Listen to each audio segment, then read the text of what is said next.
in freedom, peace and unity.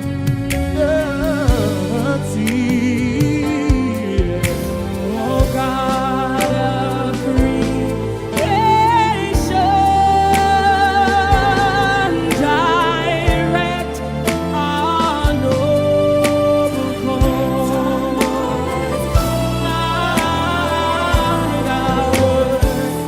Lead us right, help our youth the truth to know.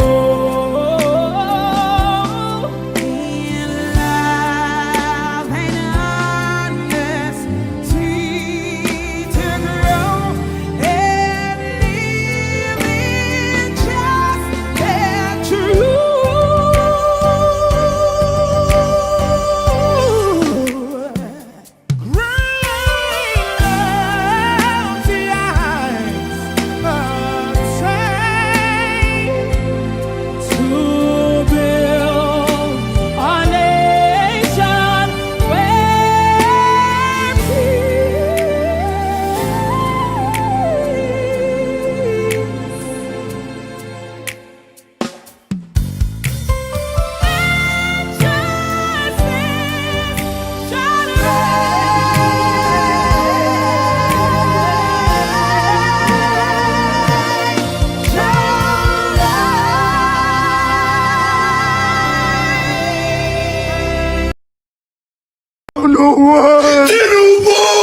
Good luck go, we miss him.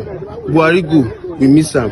If Tinubu go, we miss him. Our own don't finish. I swear. If person wan buy data now, e go use like 15 minutes look option. That time, una say Tinubu dey shake. Now who dey shake? Me and you. To buy crates of egg for this era will be like careless spending. Mazi. With 300, we fit buy mineral and egg roll. But now, 300 no fit buy egg, talk less of roll. To chop single sausage shawarma now, person go dey do 2 weeks of planning. Country dey spoil dey go. One person dey one side dey shout, my father is the best president. Better shut up. Garri wey be poor man food don turn gold. No be lie. President Tinubu, abeg, do something before something do us, abeg. Tinubu.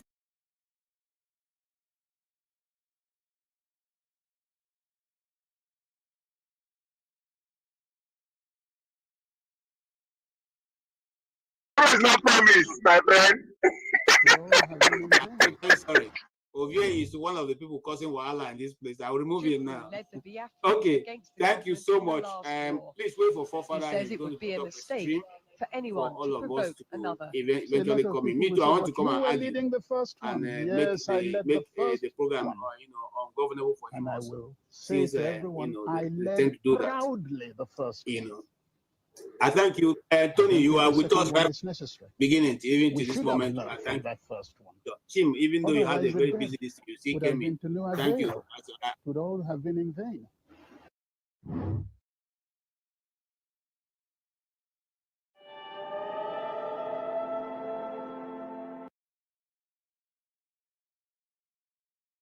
You had already used all your time. No, I've been interrupted. If you pay attention, please. Just one statement. You asked me about my own perspective and own opinion. You are not Nobody interrupted him, KJ. So, He has finished his time. He I'm has not used up saying his time, KJ. Righteous man, calm down. If you don't have the mental capacity to understand what the host is saying, he just finished saying this thing about keeping quiet and letting somebody finish before you jump in. Why would you do that? How will we find a common ground and then start working? If I'm wrong and you're correcting me and I'm accepting that, okay, I was wrong, I didn't study that. That's how we move forward. If what I say you don't feel comfortable in that, fine. You're asking for my opinion and my perspective. And opinion and perspective is not the same as stating the fact. So if this is my opinion, this is what I say, how I see it. Then you correct me and how you see it is wrong. This is actually what happened. Refer to this book, that, or this documentary, or this and that. That's how we move forward. Thank you. I agree. Thank you. I agree with you. And you see, I was looking for to get clearance to play that book, to play that upload that documentary and now have it because it's not copyrighted. So we might do that on this program. But let us go forward and speak with the Blackstone. What's your view? The Blackstone. So, thank you, gentlemen, for joining us. And these are the elites of the gentlemen joining us. Ovia, I see you there. Thank you for joining us. I don't know what Pololu said that was very offensive. I don't know because I tried to find it. Did you hear anything offensive from what he just said just there? And what he said at the end, I didn't hear anything offensive. Yes. Okay, what did he say that was offensive? If I can hear it, I don't understand why they were picking on him. So many things. But the one that actually got me so angry is that, now we have Nigeria, we have to negotiate. How? You want us? Where's that coming from? You don't want us to negotiate. You want us to fight each Negotiate based on what? Huh? To discuss how we are going to stay together now. Is that not what KG is No. You never asked me why I want to stay with you first. You said we will discuss. What does I want to stay with you? He also said if you want to discuss going out too, you can discuss that. No, he doesn't have the right to say the premise of the discussion. He's a stranger. That's the point. You can't come to my house and tell me. You can't come to my territory and tell me what to negotiate. Who be you? How? He's in Nigeria. See, he didn't get what I'm trying to say. I was giving him his history, where he come from, how we get to where we are. That's what I was laying down to him. He understand that. That's when he jump in. And begin to say, we don't have now. We have now. Yes, we have it now. Who does it? How do we have it? There's so many conversations that you choose to pick what you want to understand. When we say we should go back to our history, we are not saying because history at that time we are super warriors. No. It's because today we don't understand it. How did we get here? Imagine you just wake up now, you just see yourself in your village. You are in London, you don't want to see yourself in London village. You just say, make I live my life, they go like that. You don't must take 20 seconds. You have to say, come, how did I get here? You need to find out how you get here first before you know to say, okay, let me negotiate with this person. That's where we are. So what you see going on, everybody they grab the raw because they know from day one there's never an agreement for us to live together. Because we are put on all our eyes to join together. And they accept it because they are the incoming strangers. There's a reason why they are coming. So in a different way, so that's what we were saying. We are here now, we have to negotiate. What do I say you are here now? Just because you're here now doesn't mean like it's guaranteed I'm going to be here tomorrow. It's not guaranteed. Your microphone is playing up a little bit, but personally, I don't see what he said that was wrong. Whenever you are in a situation, better to negotiate than to start fighting. Better to talk to each other in a civil manner than to start quarreling. And the way you are quarreling... You are not getting the point, Tunanja. If I budge into your house today, and I begin to tell you, come, you must give me one room. I'm here already, you don't get choice. But the fact I'm here already, I must get one room. That's what is happening. Yeah, but that's America. You don't know. You are living in a country that's like that. You are living in many parts of the world are like that. No. This is the hold on. This is the difference. America fought blood, sweat before there was no negotiation. They won before any conversation starts. So that's the point. Are you saying we were giving? No, it's like you come now. This is what happened. It's like you just come now. You just say me and Chima must live together in the same house. Whether we like it or not, we must live together. That's exactly what happened. But the question is that hold on. No, but the problem is that when you say me and Chima go live, and Chima get the house, me not stranger. I call the text Chima say Chima don't get yours. Chima's already here. He must live with me. By force. I know who here. No. See, that is. I hear what you are saying, but that is a totally different scenario. If let's say it was a British man that comes here and say, okay, just showed up here, and you know. No. You know why? Tunanja, you know why I got angry? Because he jumped into my own. Everybody talking about opinion, Abi. He just jump in. Nobody allow me finish. Like, who is this guy? Okay. I get you from that point of view. Remember, he has been on the panel for a long time. They didn't let him speak. So maybe that's why. The same me, the same thing. So allow me finish. When you have your time, you see whatever. I'm not going to, if you say, we must share, we must divide, I'm not going to be jumping to you and do that. No, I know better and do better than that. I go angry because why you go stop me? You didn't not stop me to either correct what I'm saying or disagree with you. No, you just said, no, all those one are rubbish. Forget history. We are here now. We have to negotiate. Who the fuck are you? Yeah, but it's correct now, because I think what I notice is that you tend to be more sympathetic to people that want to go back into the past. You tend to be sympathetic to that. Hold on. See, the idea of going, what do you mean going? So what do you understand by going to the past in the first place? What do you understand by that word? One, talking about the past, trying to heal from the damages of the past. And secondly, if necessary, hack and start doing things that are in the past. Repeat. No. I am trying to understand my past. So I know why I'm behaving the way I'm behaving. Understanding it. I cannot understand it if I don't go back. To put this into perspective. But that is not what is going on here. They are trying to break the country. But that's not. That's no point. Hold on. That is what we are saying. But they are saying no. You know they listen to Papa past. What was his cry? This is not the Nigeria that they will agree with. We need to see that they say no, because they have the upper hand already. See, this is to Nigeria. You will not understand this. Just the way don't say the war, everyone now, everyone is strong, everyone is change. They will produce somebody that will overrun all the institutions. So all this way they have an agenda coming our way. I'm not because we too supposed to get an agenda. I'm not saying we should not. But we need to recognize that fact. Even President Buhari said it as a sitting president. It is the ethnic group. Everybody trying to be superior. He said it. A sitting president. I think let's not mix things up. Agendas, every group has their own agenda. Yes. The point I'm making is that what he said there, in terms of coming together to have a conversation, there shouldn't be any issue with it. But did you ask me my own agenda? I don't even want to sit with you. That is my agenda. I don't know you. Exactly. Everybody has their own agenda.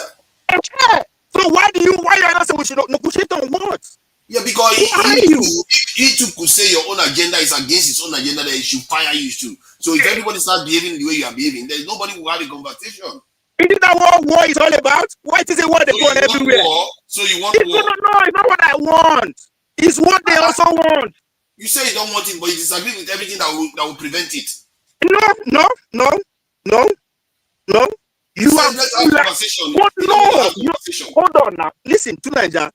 I don't have to have a conversation with you. You are trying to force me to have a conversation with you. You have a conversation to prevent the inevitable, which is conflict. What inevitable? What is that inevitable? A conflict will result when there are no conversations. To Nigeria, when he invaded my president, he chose violence.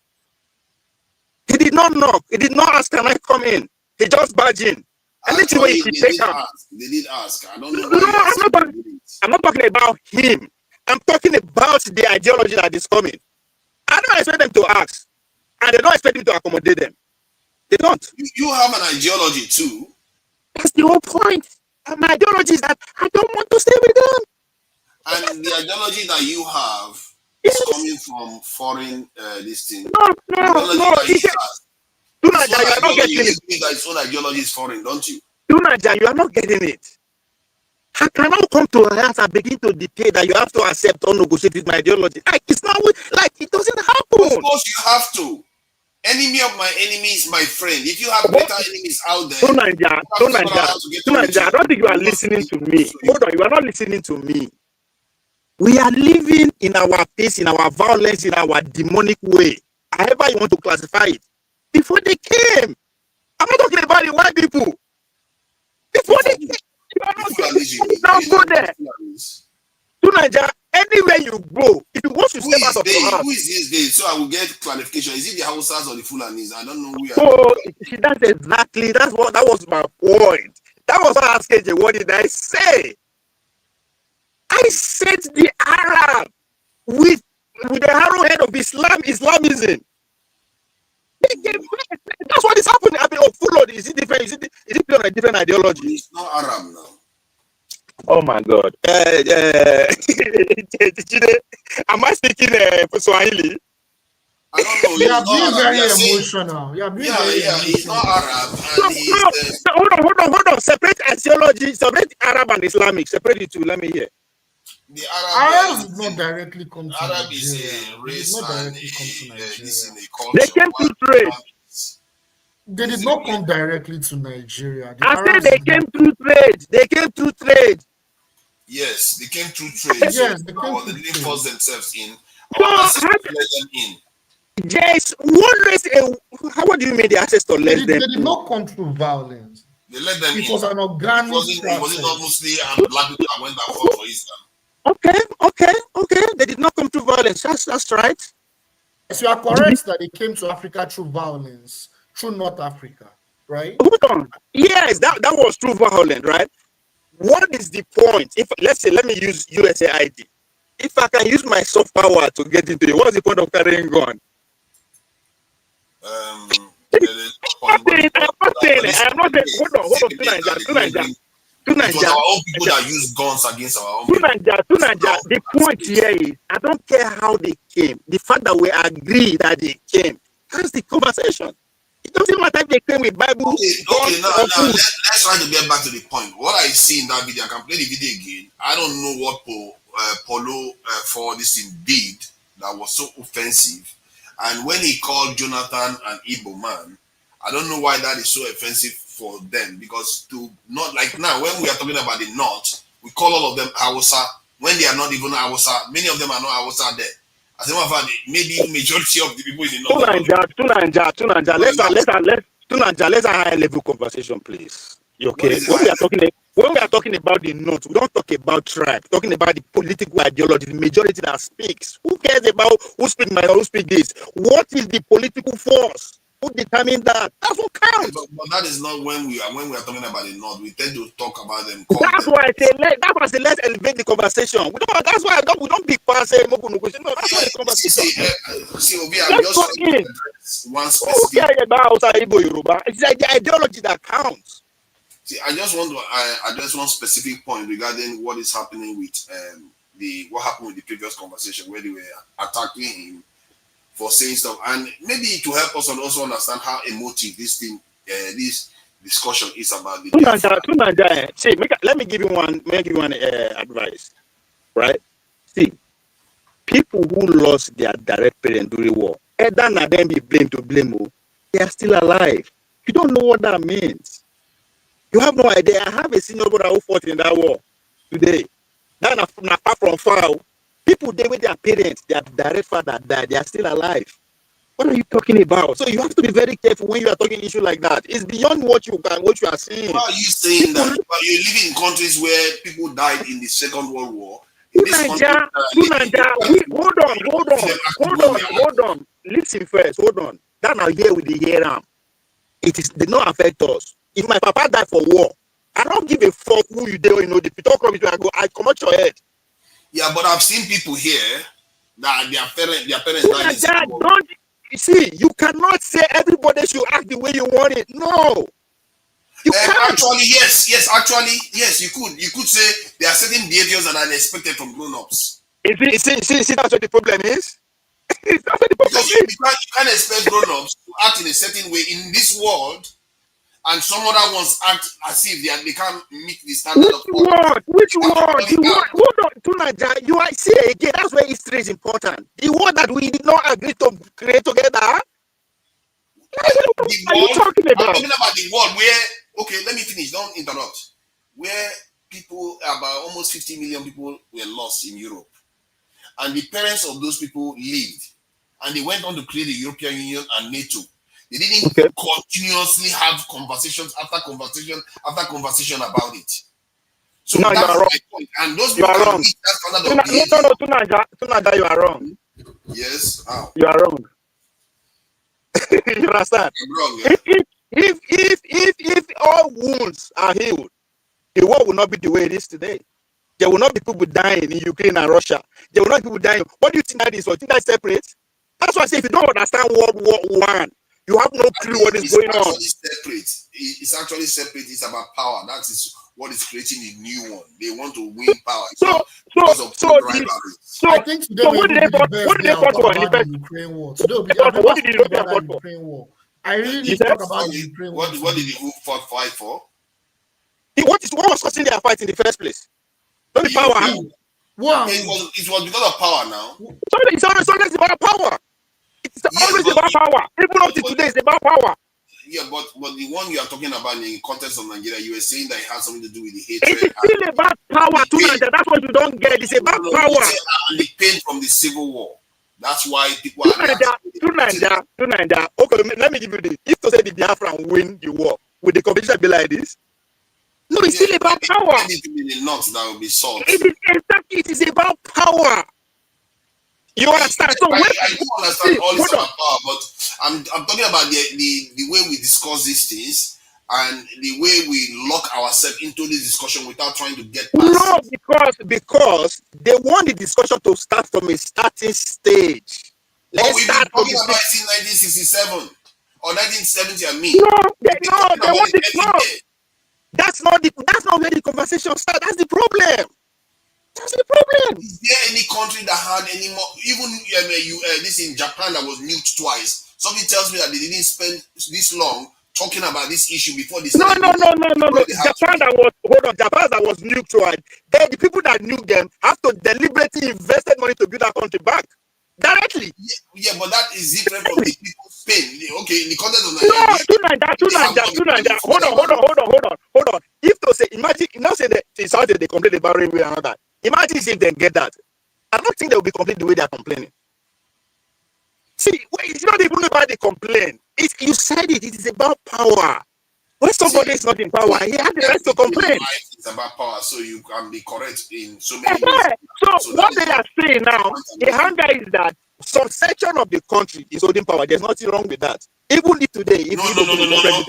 You see, I don't buy that idea that some section of the country is holding power. It's not true. If you look at what Tinubu has been able to do, it clearly is not true. Jonathan almost ran the country for 2 years. The dispensation that allowed for 8 years. He almost ran the country for 10 years. Hold on. You understand how nations work at all? I don't know. Power don't be. Hold on now. Power don't be who all the leaders are coming from the south. To Nigeria, power not be who they see for TV. Not be who they office be power, my guy. Those are actors. Okay. That's not power. Talking about, you know who allow me finish, right? I know what you are trying to say. You're saying hold on. What I'm trying to say is that even if the Igbos hold power today, you will have a section of the country that will raise that the same. So is that one a normal? You understand? That one a normal. But you have to go down to say, why is the power so unevil? It's not, you understand? I am not saying, the Southeast. I am not saying the Southeast are so innocent. I am not saying, so my problem is not even, before we can even say we want to live together, we have to know how we get here. It's not saying, we know how we got here. How can we be acting as if we don't know how we got here? Tell me how we got here. I don't know. We screwed up. We bought foreign ogogoro too much, sold our people too much, and you see. No, but that's what. No, Tunanja, you are insulting me. Hold on. If you say you want to know how we got here, we know how we got here. Hold on. Let me say this. If you actually believe our people got drunk and sell our people out, let me know now, and I will leave the platform. If you do believe that, if you actually believe our people got drunk and that will be selling us as slave, if that is what you believe, let me know right now. Each other out. That's not the point. That's not the point you make. That we screwed up. That's telling people. Let me make the point that I made. Hold on. The point I was making before was slightly in jest, but however, we did buy this in Schnapp, this in alcohol from this in Oyibo people as a way of trade, and we bought mirror from them, we bought guns from them, we bought all kinds of things from them, and we gave them slaves. So did that not happen? So that's trade. Yeah, we give them human beings. We exchange human beings for material things. That's your belief? Yes, we give You human believe that? beings for material You do, things. you know, you believe that? Is that not what is Madam Tinubu known for? Are you serious? What is Madam Tinubu known I don't for? know why I give Don't you know the history of Nigeria? Okay, no wonder you say you don't know how we got here. I agree. Now I understand. Now I understand why. Now I get your point. No, that's your belief. Fine, that's fine. That's Let's find out who is Madam Tinubu. So that we know how we got into the mess that we are in. You are telling me you are telling me the history of 60s in the 90s. The Portuguese were in Nigeria in the 1400s. What are you talking about? Yes, they were, like, but the events that's what I'm saying. You don't know your history. You don't know the people who were. Calm down. Hold on. I want to live on a. No, hold on. I want to live on a bone because I'm sorry. I'm too. Make a listen to that they say people like I'm better than that. We'll continue. Okay. So, yeah, that's fine. So, thank you for being here, Jide. You see the kind of conversation we have. All I wanted to find out was why were they attacking Polo so harshly? That because it seems as if it's just born out of prejudice or just downright this hatred. They were just attacking. They were not hearing what he was saying. And if I said the same thing that he said, they were not going to be that offended. You see, people like to think that they hate me so much, but they don't hate me as much as they hate Polo. They don't hate me as much as if I said the same thing, they will look at me and turn the other way and forget about it, and they will not be that upset. But you are so cross with Polo about it, so I don't understand why we do those sort of things when we are supposed to, cut each other a bit of slack in all these things. So, what do you make of the conversation anyway with this regarding the remembrance and because Biafra? I think what they are remembering is the declaration of Biafra. I think in 2 days' time. And the belief that breaking the country up somehow will solve a problem when, if I already knew that because I always knew that breaking the country up doesn't necessarily solve the problem.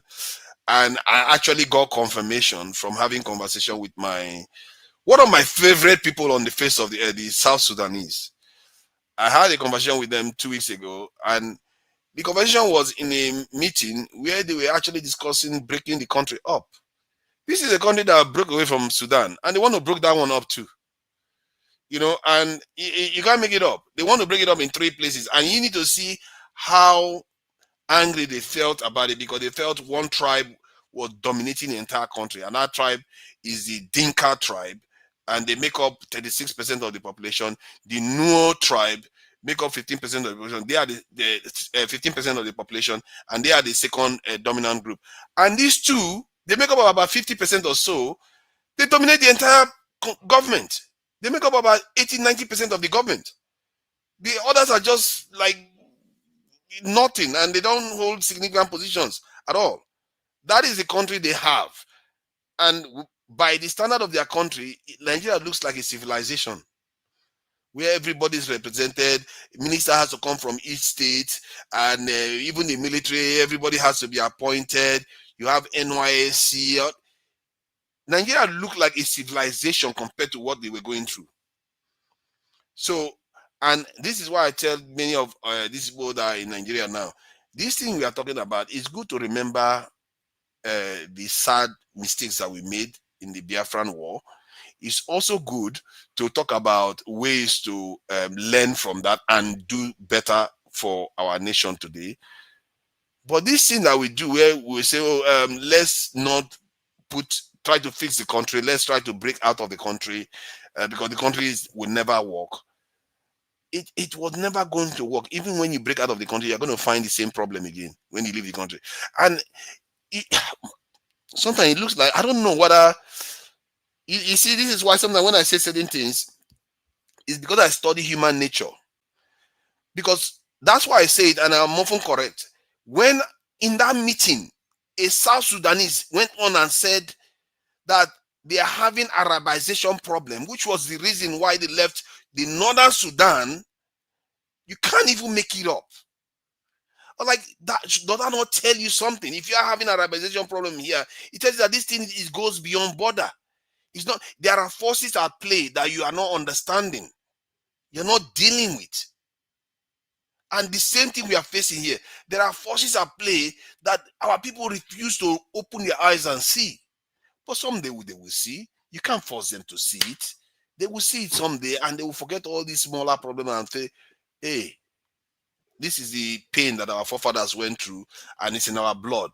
But because it was so traumatic, we failed to confront it until the day of reckoning. That day will come. Our people will never listen, no matter what I tell them. You know, Tony, very gentleman and very, very eloquent, well-spoken.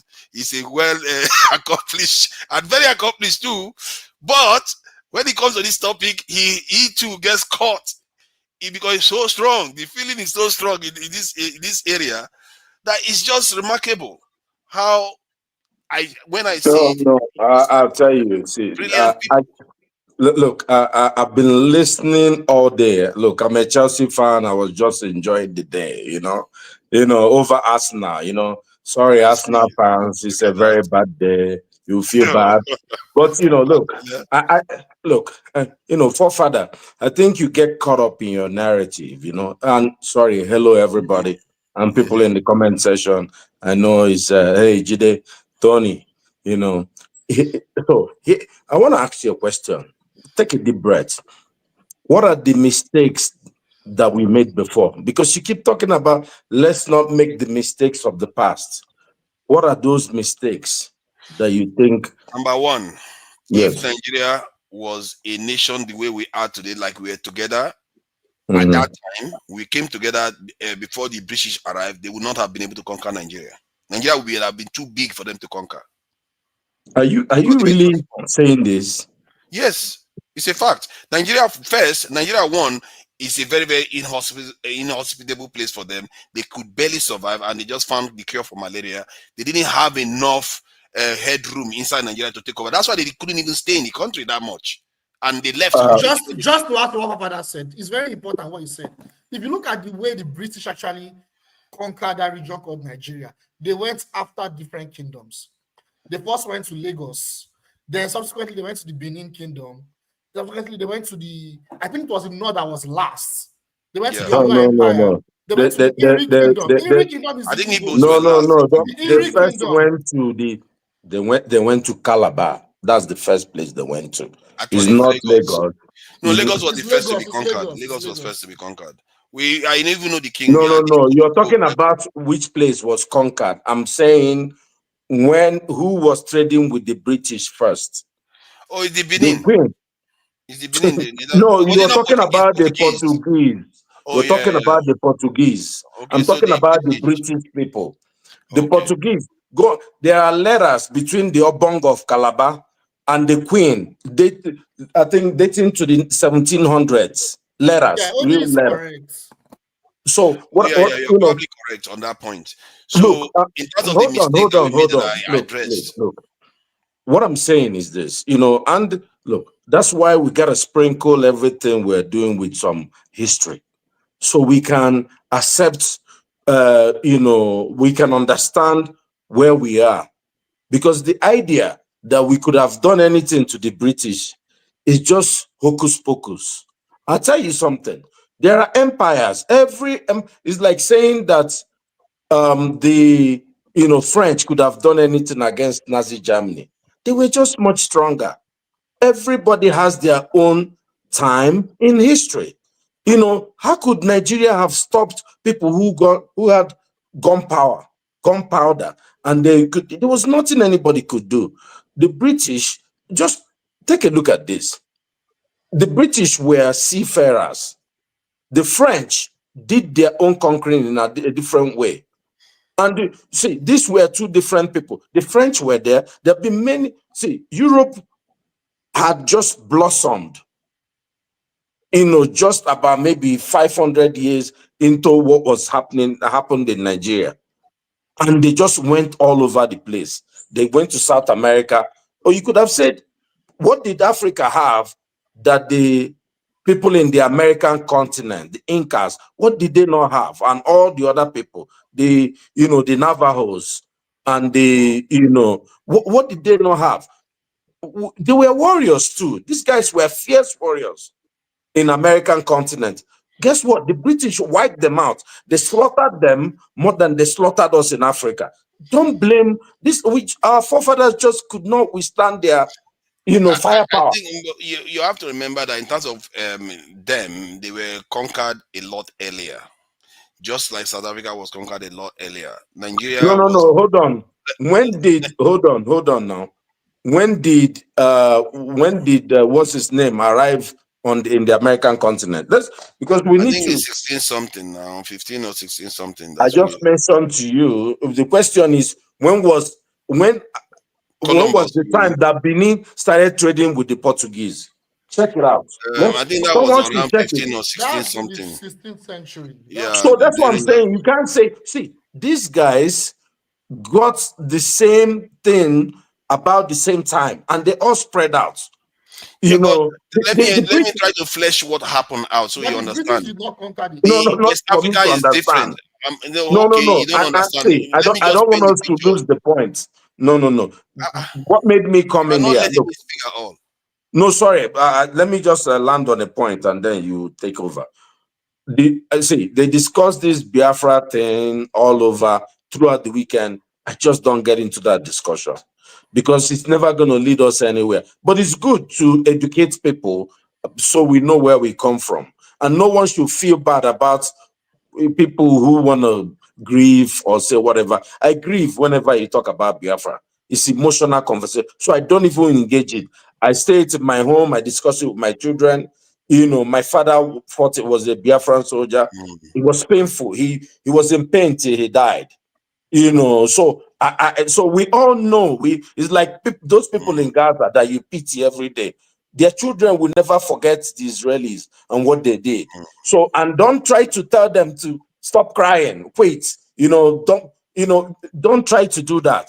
But no, look, what I'm saying is why I came here is because you said the mistakes we made in the past. And you said if Nigeria stayed together, the British, what I'm trying to say, my anchoring point is our forefathers could not do anything. This man, how can you see a Goliath and a small rat and you say you can do? No, this is just moments in history. The question is, what do we do from now going forward? Now that we have the internet and maybe we can organize ourselves better. But take it away. I think what I meant Japan was not colonized, neither was Ethiopia. Nations that stand together generally stand a better chance of repelling. Even Iran, Yeah. Many nations were not necessarily mean, conquered. I mean, Nations that stand together stand a better chance of repelling. And remember, West even Africa China, was a white Russia. man's graveyard for a very, very long time. And the reason why they took South Africa and those regions first was it wasn't similar to West African climate where you have mosquitoes and all the rest. So they were not. They found it easy to colonize this Africa South Africa a lot earlier. That's more than 300 years earlier than Nigeria. That's the gap. That should tell you there is something different about West Africa that was even closer to Europe compared to South Africa that they couldn't take West Africa. Something was preventing them. And when they got a chance to take West Africa, if to have been we were united at that time, it would have been far more difficult for them because Benin was already manufacturing weapons. And if they scale those weapons manufacture up, it would have been very, very painful for them with all the malaria, yellow fever, dengue fever, and all the rest that comes along Are with you it. really, which Eh? weapon was Benin manufacturing? You didn't know the Benin was manufacturing guns now. Uh, They didn't scale it up now. They were manufacturing guns. Given to them by who? No, not given to them. They manufactured it themselves. Wait. Are you saying that Benin people had the science of gunpowder by the time the Portuguese arrived? I think so. But I I thought you think they are a figured it Benin out. man. How can you, a Benin man like you, Okay, you Benin. don't know the Benin Okay, history? kingdom. Yeah, I will show it to you now. Benin kingdom, gun or weapon No, the Portuguese manufacture. brought the gunpowder and the technology to the Benin people. They helped Benin people enslave people around them. Benin had their own weaponry, but it was not based on gunpowder science. Are you kidding me? No, it was. Gunpowder came It from was. China and went to Europe. I'm telling And you, it was. I saw it with my own eyes. So this is not if it is not even no, well, present just your fact. Don't give me okay. Unique one. Kingdom had You both know. imported and locally manufactured firearms. Okay, let me share it with you so No, you no, see no. I'm what. not saying that who introduced it to them. Of course, they made some. Benin had very good bronze science. But what I'm saying, you can make all the swords and the knife and everything you had. What I'm talking about is gunpowder. That's what Yeah, changed they did Europe. that too. They did that too. They did that too. They Yeah. figured it out. You see, that's why Okay. that's the whole point. They figured it out from from the Portuguese that showed it to them. So Thank you. this is That's what I'm saying now. Of course. yeah. But Portuguese showed them how. That's how the Japanese did it too. When you get the technology, so if the problem with them is that they were busy selling human beings that could be making more of those guns. Because when I studied it, they said one of the reasons why they didn't have enough weapons because they didn't have deep enough manufacturing base to mass manufacture the weapons. If you need weapons, you need to manufacture it a lot to be able to use it against your enemies. So, but they didn't do that because they were busy selling human beings. And if Nigeria was united and they were manufacturing these guns, do you think the British would have been able to come in the way they did with all the other factors that was helping us? Maybe they may have conquered us later, but maybe they wouldn't have because by the time they finished conquering Nigeria, I think it was around 1900 something, and before then they had a First World War and they had a Second World War. They wouldn't have been able to colonize Nigeria. My dear brother, and Jide mentioned, I love Jide. Jide is very knowledgeable. There's no doubt. I listen to you. I've learned things from you. But when we try to compare Persia or Japan as it was at that time, when the Europeans got to their territory to West Africa, it's a joke. If you know the history of Japan, and how by the time the Europeans got to their border and the relationship that those guys have, it's different things. And you must know something. The attitude that the Europeans had to black people was very different from the attitude that they showed the Asians. Look, we had businesses for maybe 300 years with the Europeans until Berlin Conference. Berlin Conference changed everything. It's 150 years this year, is it not? Just what it was Berlin Conference that this guy said, well, we're going to take this place. They did similar thing to India. India had very powerful, what did they do to us that they didn't do to India? Go and read about India. Even Alexander the Great could not conquer India. As much as he conquered those Europeans, conquered Egypt that was very strong, conquered all this, he could not conquer India. Yeah, they conquered India a lot earlier, too, if I'm not mistaken. And part of it is the climate too. So this is the point I'm making. Nigeria No, is but a different even as environment. India has mosquitoes, had malaria, had No, all the bad things. not like But our own. no, Not like India our own. was, remember, the jewel of the British Empire was India. It's not us. This India was where they got all the spices. It was very hard for them. And we know that it was the Americans that gave the Indians their way out, right? It was the transatlantic or the Atlantic Treaty that India used to escape. And India fought, after the Second World War, the British could not hold India anymore because India it's like holding Africa or the whole of West Africa. They couldn't do that. And then even with the internal split, that's Islam and the native whatever the religions they had, Hindi and all that, already put India into. The British essentially ran away from India because so much men. So that was what they did in India. So Oji, just to correct you there. So what they did before they left was they saw something that was developing in that region, that sub-Indian continent, that India, because Pakistan was actually part of India, like you mentioned. So they actually worked, I think CIA was also involved in MI6. They orchestrated a secession movement of Pakistan to ensure that they are not united. That's why up to now, they have a land dispute in Kashmir.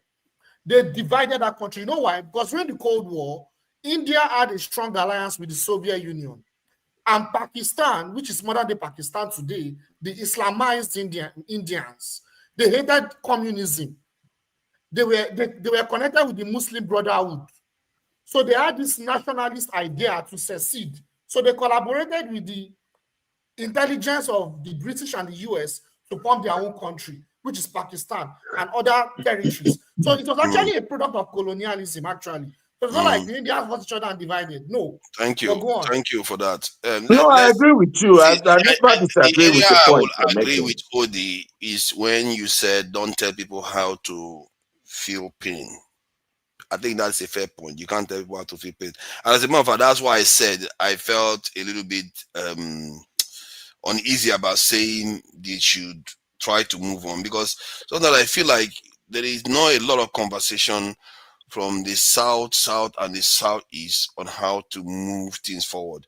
You tend to see that in many western arenas where they're having discussions, or even if sometimes quite like they say pedestrian the way they discuss these things, or even northern states. But I feel like whenever we're having conversations, especially in the southeastern conversation, they tend to devolve into this Biafra thing constantly. You know, until one person said, think about what you were before now. Whether you were, no, you were not Biafra before now. You were Igbo men. There was nothing like Biafra before. You were Igbo men, and the Bishop came. They found us separated like that, and they took advantage of it. And the rest is history. No, Let me just see, finish with it from 15 seconds. Everything you said that was supposed to be good in the past was our weakness. Was what got us into the mess that we are in. And if we go back to that, it's going to be doubly this thing tragic, because then we didn't learn anything from history at all. No, so you're, and this is why I asked you the question: what are the points that you think that we failed in? Now you brought up the idea of bringing unity. There was no way you could unite. You know, where I come from, we used to live in hamlets. You know, there was no greater. That's why you didn't have any greater Igbos, conquering, community like or your empire. There was no empire in Igbo land. There was nothing like that. How could you couldn't even get two villages together to unite to go and fight one village. Then, and for you to now get them together to join with Yoruba people or Igala people or something like that. So there was no way, we are not those people. We lived proudly in our whatever we lived in.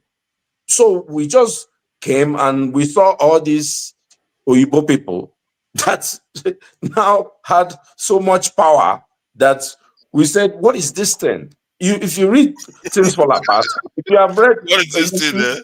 My brother, you read Things Fall Apart. So you mean the power made the difference?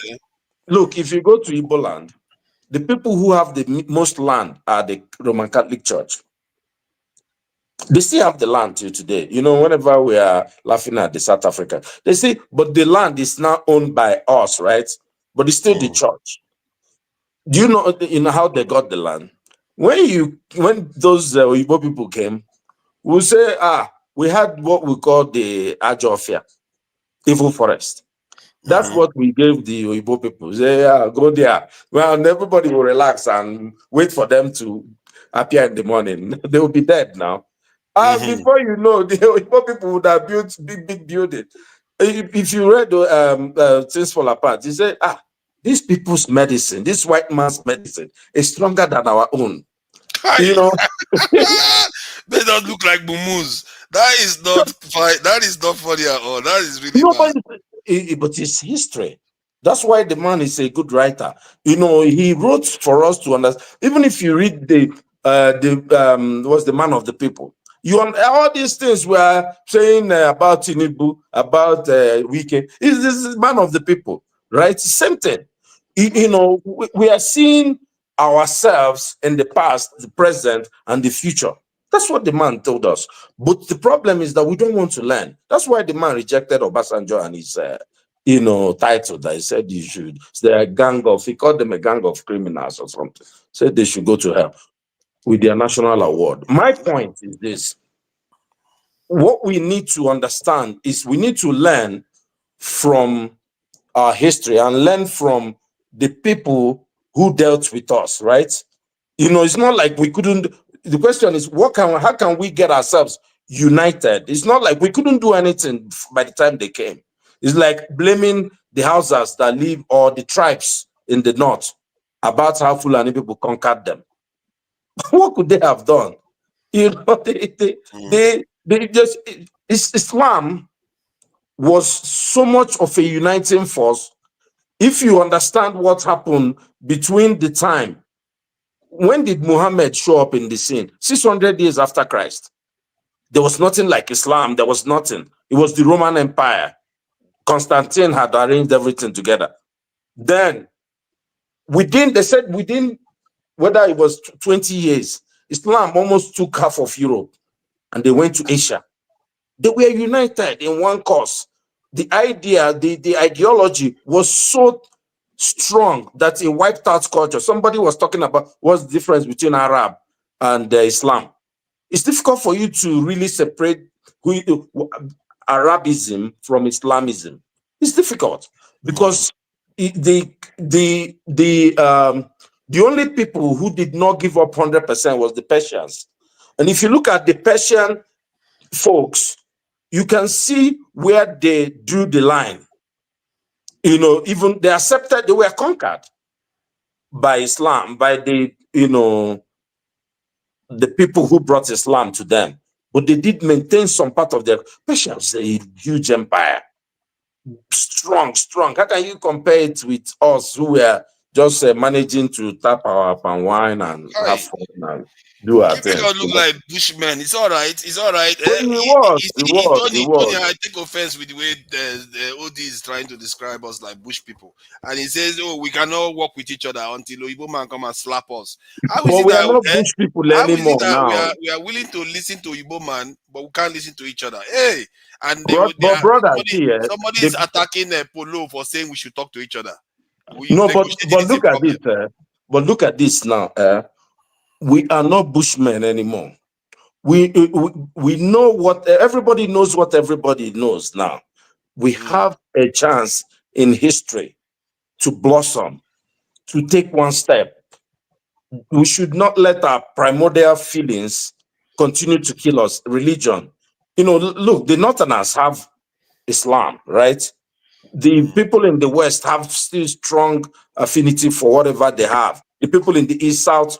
But the problem is the dichotomy. I have a very good friend. He doesn't listen to this show, but if you listen, you will know I'm talking about him.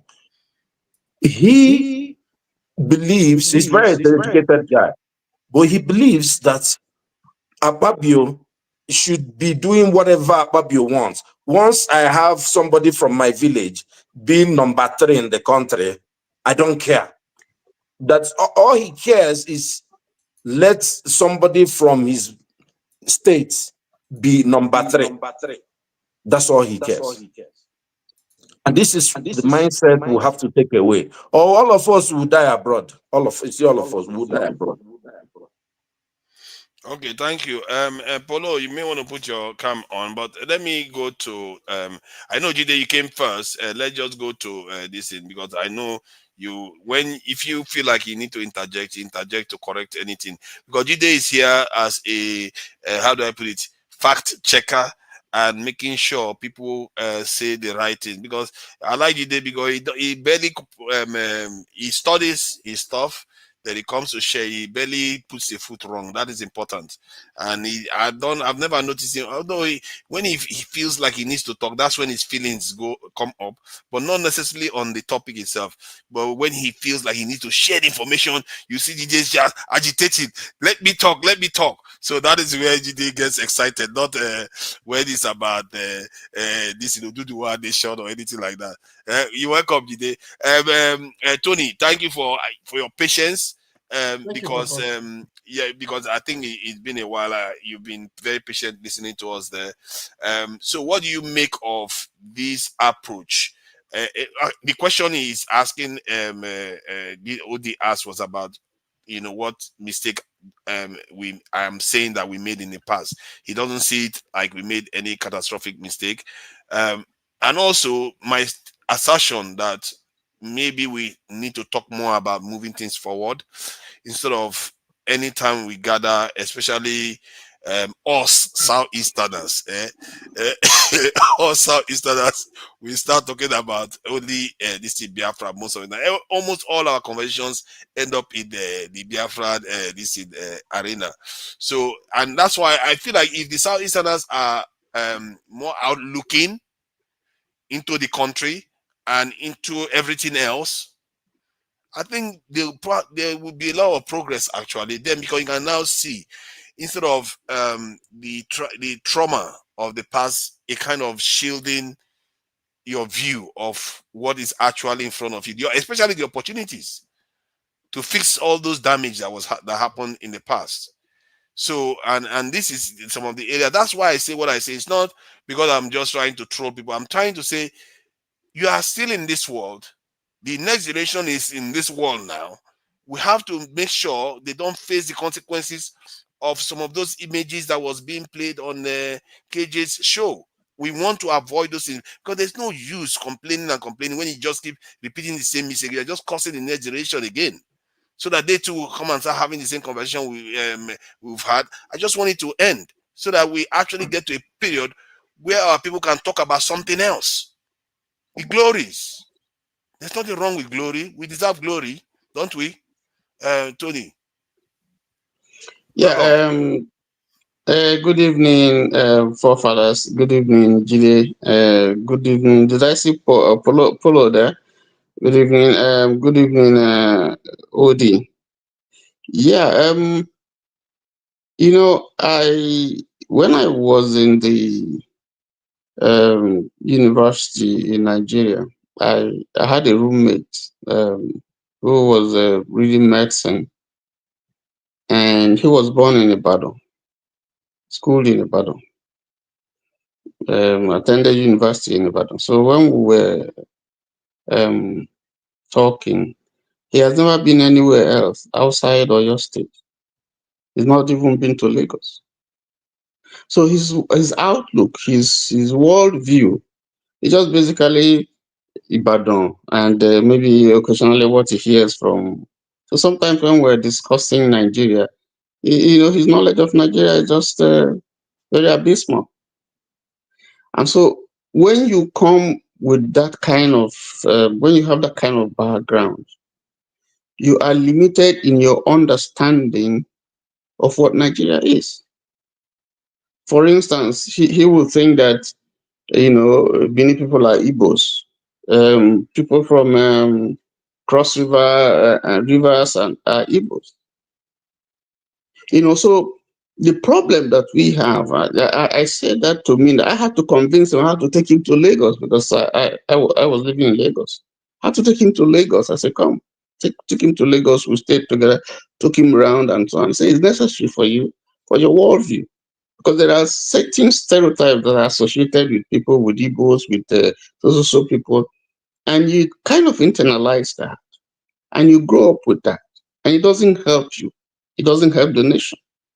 So I think the problem that we have is that there are certain things that have been passed over to us, particularly the young ones, and they have grown with that type of feeling, with that notion, such that, when you see people discussing like in a platform that we have, it's difficult actually for you to break through when you're trying to explain certain things about the nation.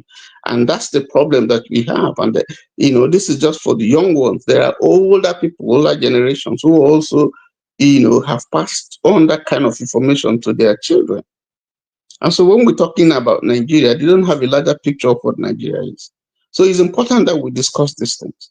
Now, with respect to our discussion today, what we're talking about, I don't blame anybody. I don't blame our brothers from the Southeast if they speak about their region and the challenges that they have.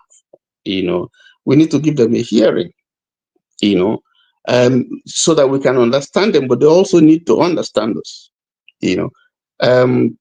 So to move forward in Nigeria, we need to break down these barriers. This feeling of people being marginalized, this feeling of people of calling people names or thinking that some of this information that are not true because we have not gone round, and that's what the National Youth Service was supposed to do. You go outside your geographical area so you can meet with other Nigerians and interact and have a larger picture of what Nigeria is and build friendships and all that.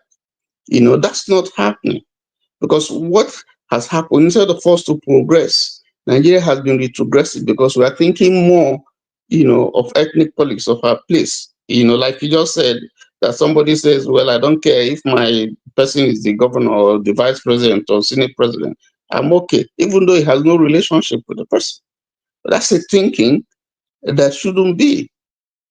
I mean, the thinking should be, whoever is there, let him be one, that will understand that we are a people and, we need justice, we need fair play, and so on and so forth, irrespective of where the person comes from. That is one major concept that is lacking in Nigeria. And I think that's the issue, So if we begin to break down those barriers, those things that are holding us down, that's the only way we can see clearly, and begin to think, have a larger picture of Nigeria and pass this view to our children. I think that's the problem.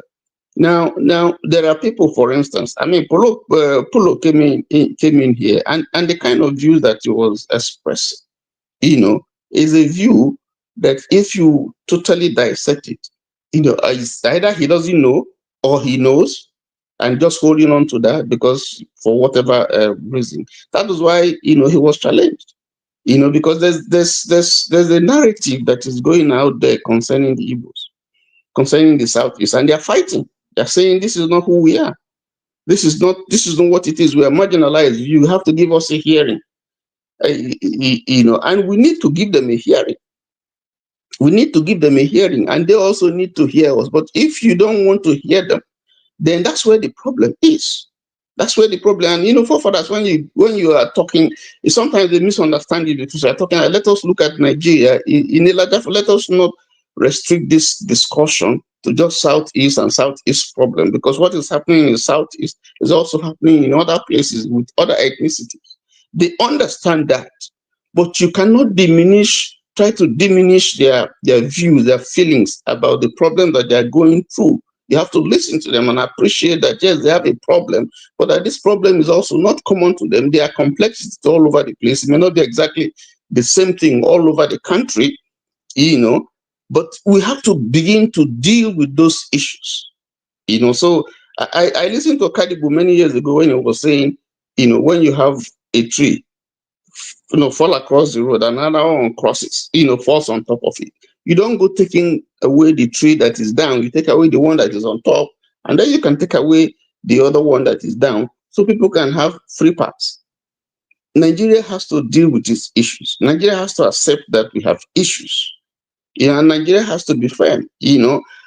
Leadership has to be, this elite conspiracy that we are seeing here, because they tend to think of power, how they grab power, how they make money, and so on and so on. In that area, they are one, they are united. But when it comes to the basic needs, when it comes to justice, when it comes to building the nation, when it comes to policies that will advance the interests of Nigeria, we're different. We don't act as if we're one. So that's the challenge, that we have. And so for me, I am saying that going forward, if Nigeria must move forward, some people feel that Nigeria is dead. There's nothing you can do about it. But I've always said that I don't think we've reached that, we reached that point where we can say no more. We can't everybody to attend Israel. I still think that this is a working, this is an experiment that we're still, working on. That there are chances that we can just get it right, but there's something that is missing. There's a lacuna. There's that we have. We're not connecting. And once that connection is done, and we can see that, listen, if we are, after all, in sports, we agree. There are areas where we agree. Nigerians are doing well, outside, the country. And so we have all these competencies. We know what is right. We have gone out, we've seen how societies are run, we enjoy it, we live it, we behave well when we go outside. So what is the problem that is preventing us from, bringing down those competencies? Trying to develop our country the way those countries where we've seen, them develop. What's stopping us from doing that? So those are the issues that we have to tackle and take out ethnicity, because those things are blinding us, religion and so on. They are blinding us. It's not peculiar to us. Other countries have issues. They have problems, they have challenges, they have diversities in religion and ethnicity. Some of them have been able to use those diversities for their own good. So it is the application.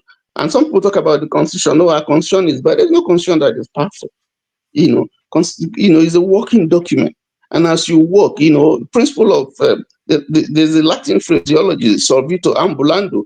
It means that once you begin to work on a problem, you are getting close to the solution. So, and most of the inventions that we have had have just come out of mistakes or accident. Penicillin, for instance, was accidental. So the experiment of nation building has to go on.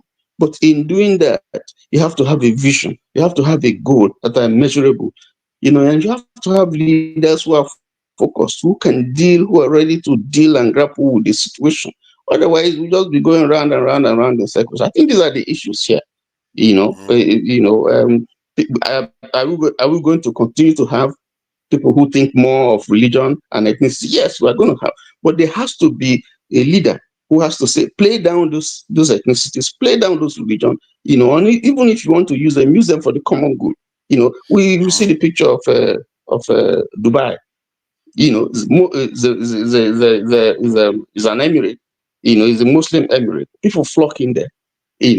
But they have rules. Don't do this, you don't drink this, you don't drink alcohol, you don't do that, you don't do that. But people are free. There's a limit to what you can do, over there. If it conflicts with the rules and the regulations there, then there's a problem. But people go there generally and behave well.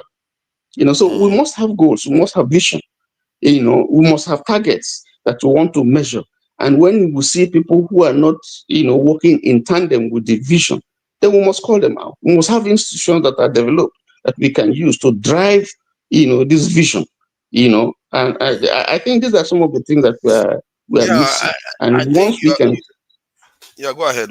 Summarize. I wanted to ask a question about, because while you were describing, that's giving your talk, I was imagining the other layers of problem we tend to have in Nigeria. This thing where somebody will grow up in a state, born there, grow up there, and when they want to vote, they'll say, where is your father from? You have to go to that place, or for one thing or the other, you have to go to your state of origin in Nigeria when you are a Nigerian citizen. That issue is quite insidious to deal with, because you can sympathize with the fact that people in certain areas don't want other groups to come and overwhelm their population and take over and change their culture, in other words. And then because they own a stake in the state, now they have voting rights and everything, they change the nature of the state. Or why, at the same time, you have a problem whereby if you want the nation to integrate, sooner or later, you have to allow people to become technically citizens of that state.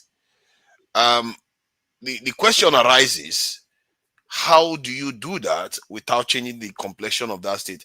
And I think maybe this is the question that even people in the UK are wrestling with. And this is one of the reasons why they do the life in the UK test.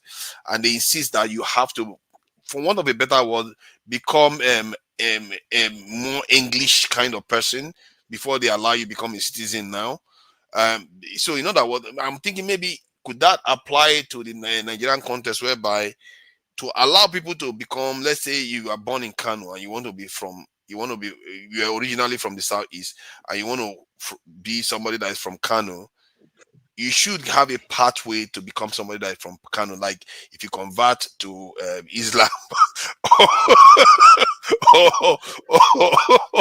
or you embrace their culture in the north, then you can technically be, and you should have a path to having it. This thing whereby you are frozen out, even when you are married to somebody from there, you are born there and everything, just because your father is from some other place, you have to go back there. In a country that somewhere along the line, I think it needs to break down if you want to have a nation that becomes more and more Father, it needs to break down. it's a challenge everywhere, even here in the US. It's challenge. I mean, the present thing, what you're seeing here, people are some leaders are looking at the demography and say, listen, if we continue to go this way, then we'll lose our majority. And if we do, then there are consequences. You're looking at South Africa. That was basically why, that's why you are having the issues you have down in South Africa. Now, let me tell you something, a story about myself. I I, uh, I was a contractor, to Lagos State government, and at the time that I got in, I want to be frank about this. It was difficult. Okay, let me just give you this example. When I was doing a quotation for a proposal, they told me, because I had a company, and they had told me, when you are signing your name after your proposal, don't put your name, put a Yoruba name. Because when they see an Igbo name, that disqualifies you. That's been the system. But let me tell you something, because leadership is critical. Then you had someone in Lagos State then who was the chief of staff to the governor. Young man, bright, completely detribalized. Yoruba man, completely detribalized. And that sounded to him like, what are you talking about? So I signed my name. Hello? I signed my name and I got the proposal.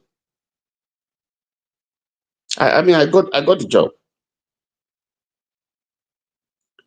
And then, anyway, I'm not going to say this, but I had a problem because at some point, at some level, because of the size of the job, they wanted to know who I am, who is, they wanted. I didn't know. I was just getting to the system. They wanted to know who owns the company, who are the directors of the company.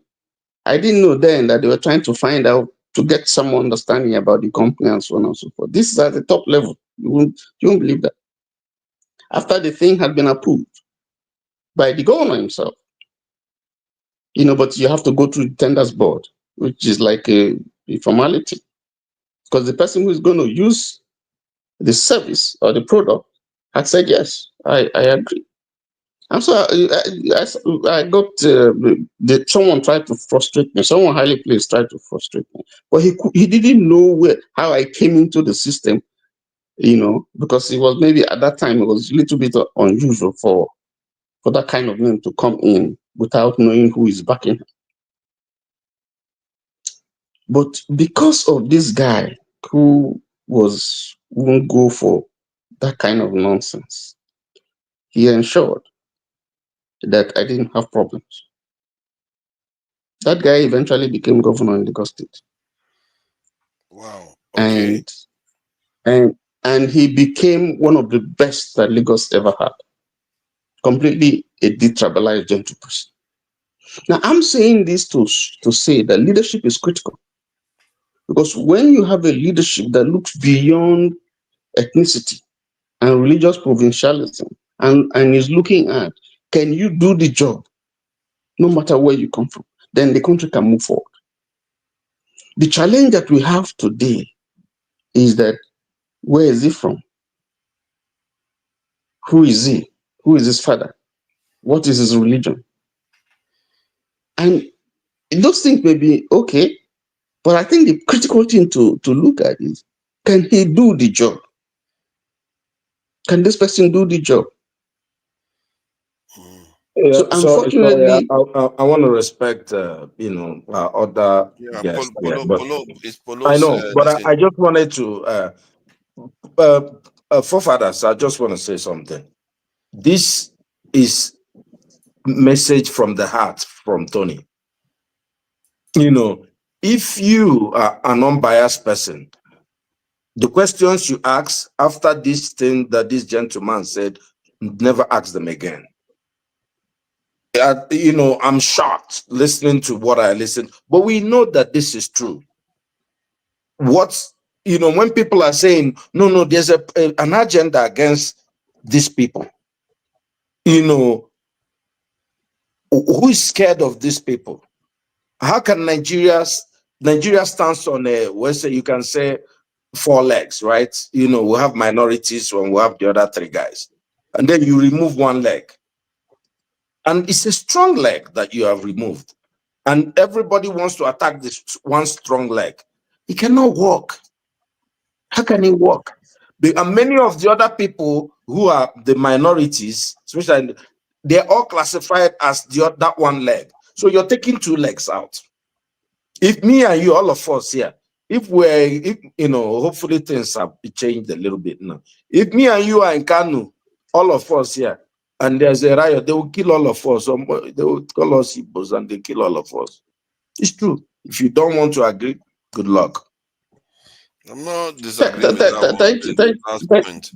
Thank you, Odi. Let me ask. I wanted to ask a few follow-up questions. When did this event occur that you described regarding the discrimination that was going on? You don't have to say specific. Yes, I'm just saying this because even from what I've said, if you read in between the lines, you almost get. I'm thinking it's more than 20 years ago, just around 20 years ago or so. No. Yeah, it doesn't matter, but it's current. It's current. But what I'm saying is that there was a system before. The point I'm trying to make is there was a system that was not inclusive. Okay, so it was just like you would say Tiwa, our own. So anybody who tries to invade, you say, who is this one? Where is it coming from? And then you had someone who came in to say, listen, no, we have to open this space. And because Tiwa has not helped us, there's a bigger picture. We can open the space. There's enough room for everybody. But what we should be looking at is, even if our own person if he can't do it, there's no reason why we should give it to him, because it's going to injure us. So if we can get someone who can do it and is from somewhere else, and we're sure he will do the good job, he's a Nigerian, give him the job. Yeah, I see that changed because we now opened up the space, and then he broke down all those barriers. Where, listen, subsequently, the same people who closed the space, every time I come in and have a proposal, they are the ones that will fight for me. I'm telling you, they are the ones that will fight for me and defend me and say, no, this is the guy. He does this job. He's good. In fact, I had a situation once where there was a conspiracy against me. Serious conspiracy. There was ethnic this, there was religious that, there was, all kinds of things. Somebody I didn't know. This was someone who told me, who stood to say, no, I know this guy. This thing you have said cannot be true. It's not true. And the information reached me, I was shedding tears. This was not someone who was close to me, but he stood for me and said, no, this thing is not true. This is not true. This guy, we know him, we've been watching him, he does his job, and I stand out. I'm praising myself. I stand out there, I became a model for others, in terms of the job that I do. But the person who did that was someone who felt that, no, this system has not been helping us. We have to expand this space. We have to, open this space and let the best, if you are the best, we have something to learn from you, let it be. So if you're speaking generally in Nigeria, I think part of what has pulled us down is, even when we see mediocrity, we are ready to sacrifice it for meritocracy. That's why we are failing. That's why the civil service has collapsed. That's why the judiciary is collapsing. You hear people saying, where are the Putas? Where are the Kayode Shaws? Where are the, these are gurus who would see white and say it's white. And when they make a ruling, you hardly can fault them. Take it anywhere, you hardly can. It stands out as So locus classical. from what you've described, there was discrimination in specific area of a sector of the Nigerian state or a private institution. That discrimination that was going on, somebody broke it, and then they became full converts to the Tony kingdom, and they were fighting for you to save you from any persecution and stuff like that. Did I even if I simplified it, Yeah, did I get it this right? no, not just me. I just happen to be, the experimental. Thing. What I'm saying that I'm saying that, you see, if we in dealing with our country, if we stop this narrow mindedness, and our perspective, limited by all these cleavages that are narrow, that would only satisfy sectional interest, and look at the bigger picture that will benefit everybody, then we can move forward. And it's reflecting in every area of our life, every sphere of our life.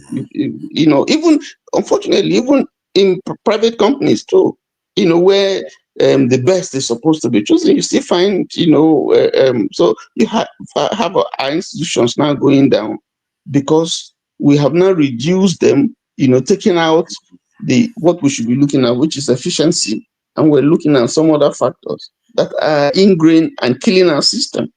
That's whether it's in political leadership, whether it's in all aspects of life.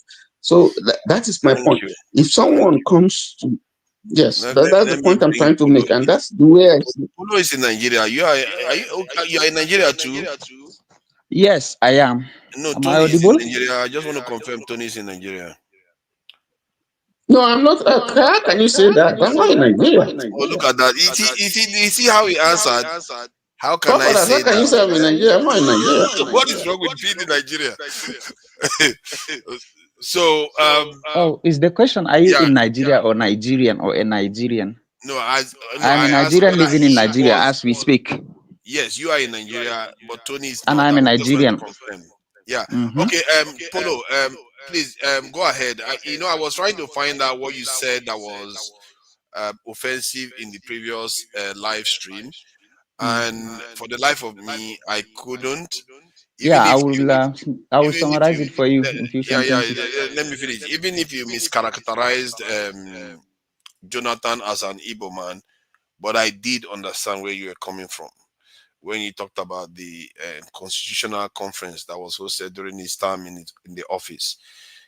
But that should tell you something, that people feel sensitive about these things, and especially when they feel some of their. I wouldn't even say they feel.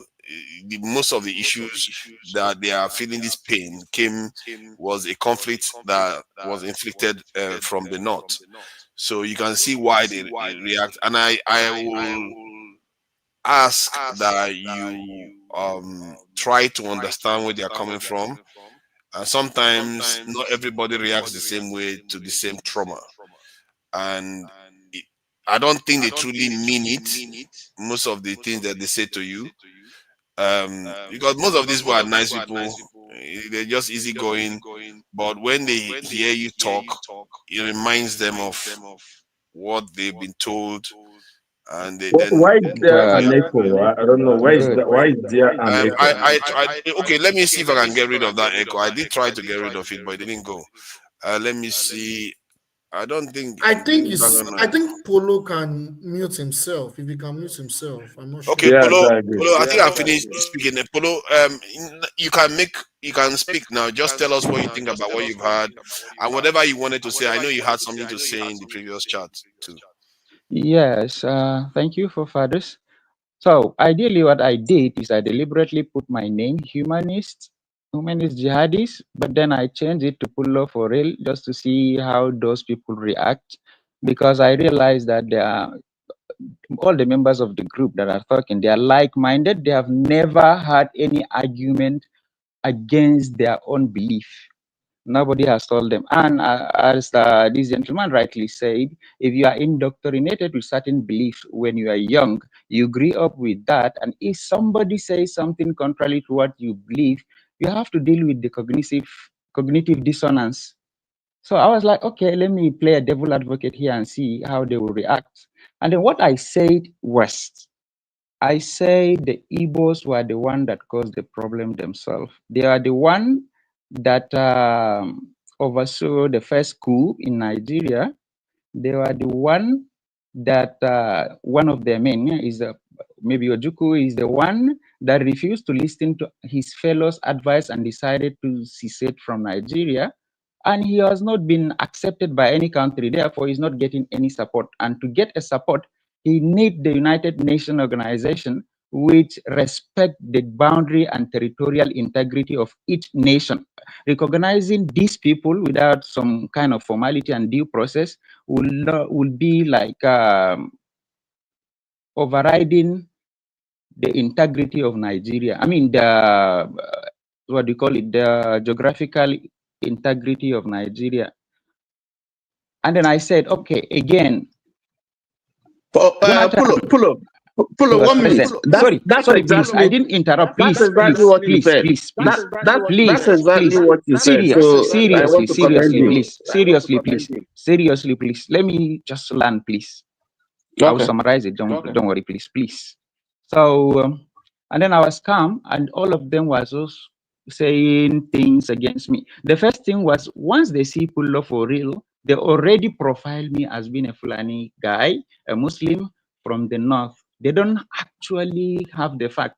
It may be I would just put any name I want, but this is the problem that this guy is mentioning that we are having. Once you see a Ukechuku, you assume a lot of things about him. You have never known him, whether he's a nice guy, he's honest, he's everything. You just go back to your indoctrination idea that you have been indoctrinated under.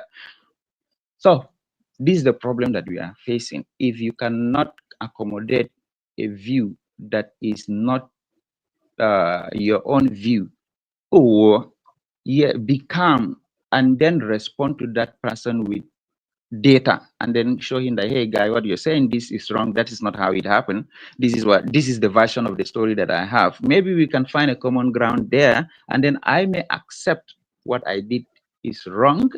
Yes, you are right in this area, in this area, and this area. Okay, how do we forge ahead? Let's stop looking backward. Let's start forging ahead. Since we like it or not, we were here. We don't get to choose, as I think I don't get to choose, and all of you here, you don't get to choose who your parents are. You don't get to choose where you are born. You don't get to choose which kind of religion you'll be brought up under. You don't get to choose anything. Tribe. It's not like you have won some lottery or you pass some exam that makes you a Fulani or an Igbo or an Hausa.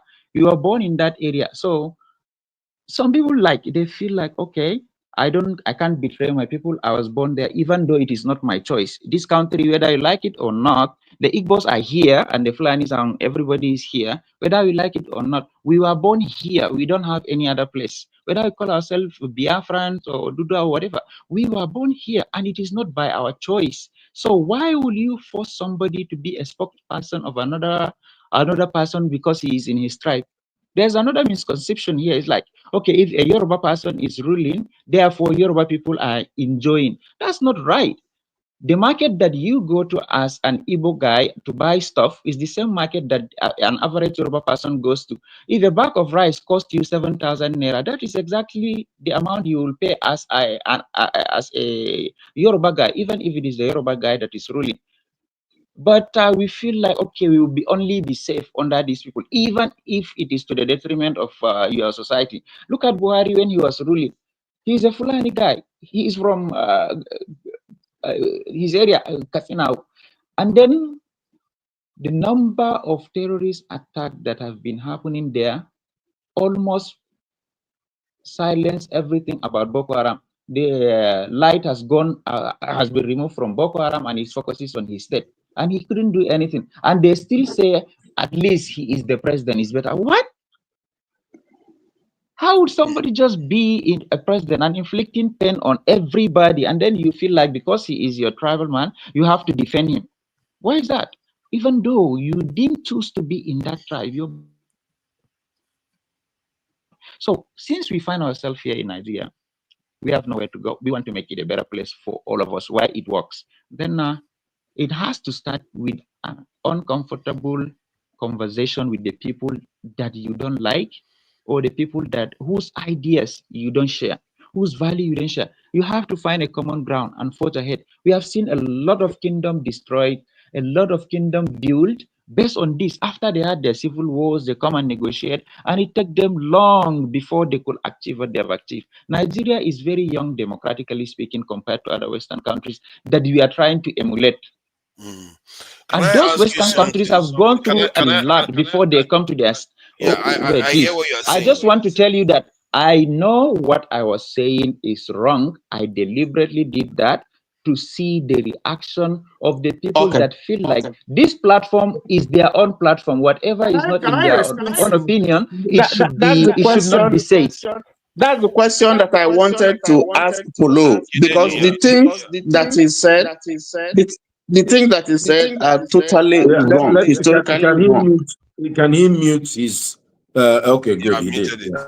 Yes, the things that he said are historically wrong, incorrect.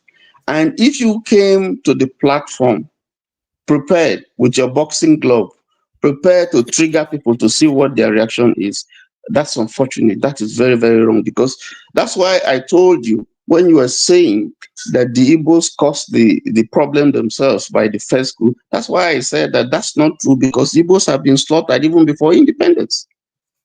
Okay, so I think Polo has a mindset which is wrong, because I have been in a platform with you, for fathers, if you remember, when we're doing philosophical Sunday and we're discussing about God and all that stuff. He was there. That was the first time that I saw him, and we had a nice discussion. Nobody harassed him. He introduced himself. Nobody harassed him. And I remember too that we also have had subsequent discussions. But you see, you have to understand also the issues when I know you feel bad as a Fulani, when they're talking about the problem that we're having with ranchers and stuff like that. Any Fulani person will feel bad, you know, um, um, because it is like you're painting an entire ethnic group with a brush, because there are Fulani people that are good. There are Fulani people who don't like what is happening. I have seen Fulani people even on this on Facebook who are saying, listen, this thing that you guys are doing, my people are doing, it's not right. It shouldn't be, So anybody will feel bad, just as any other person will feel bad with the kind of thing that you just said today. If you came there to trigger them, knowing that the issue that they're discussing is Biafra, and you came to I upset think them. Sorry I to may have interrupt. missed it precisely. I've been joining this platform for quite a while. Even though if I didn't join the conversation, I will be watching from the YouTube. All I see is almost the same people that have been attending are the same people that are there, and all the talking points are the same. Okay, let me introduce a different talking point and see how you guys react. And then, if you remember earlier, I even said, imagine this is the National Assembly, and we are trying to talk about Biafra. And then I said something that you don't like. All of a sudden, all the participants, the room become rowdy. You cannot even hear what other people are saying. It become rowdy, uncontrollable. Even the host was fed up with that. Sorry. It is Even the the way host you say was it. fed up. And then, It is the way I you know.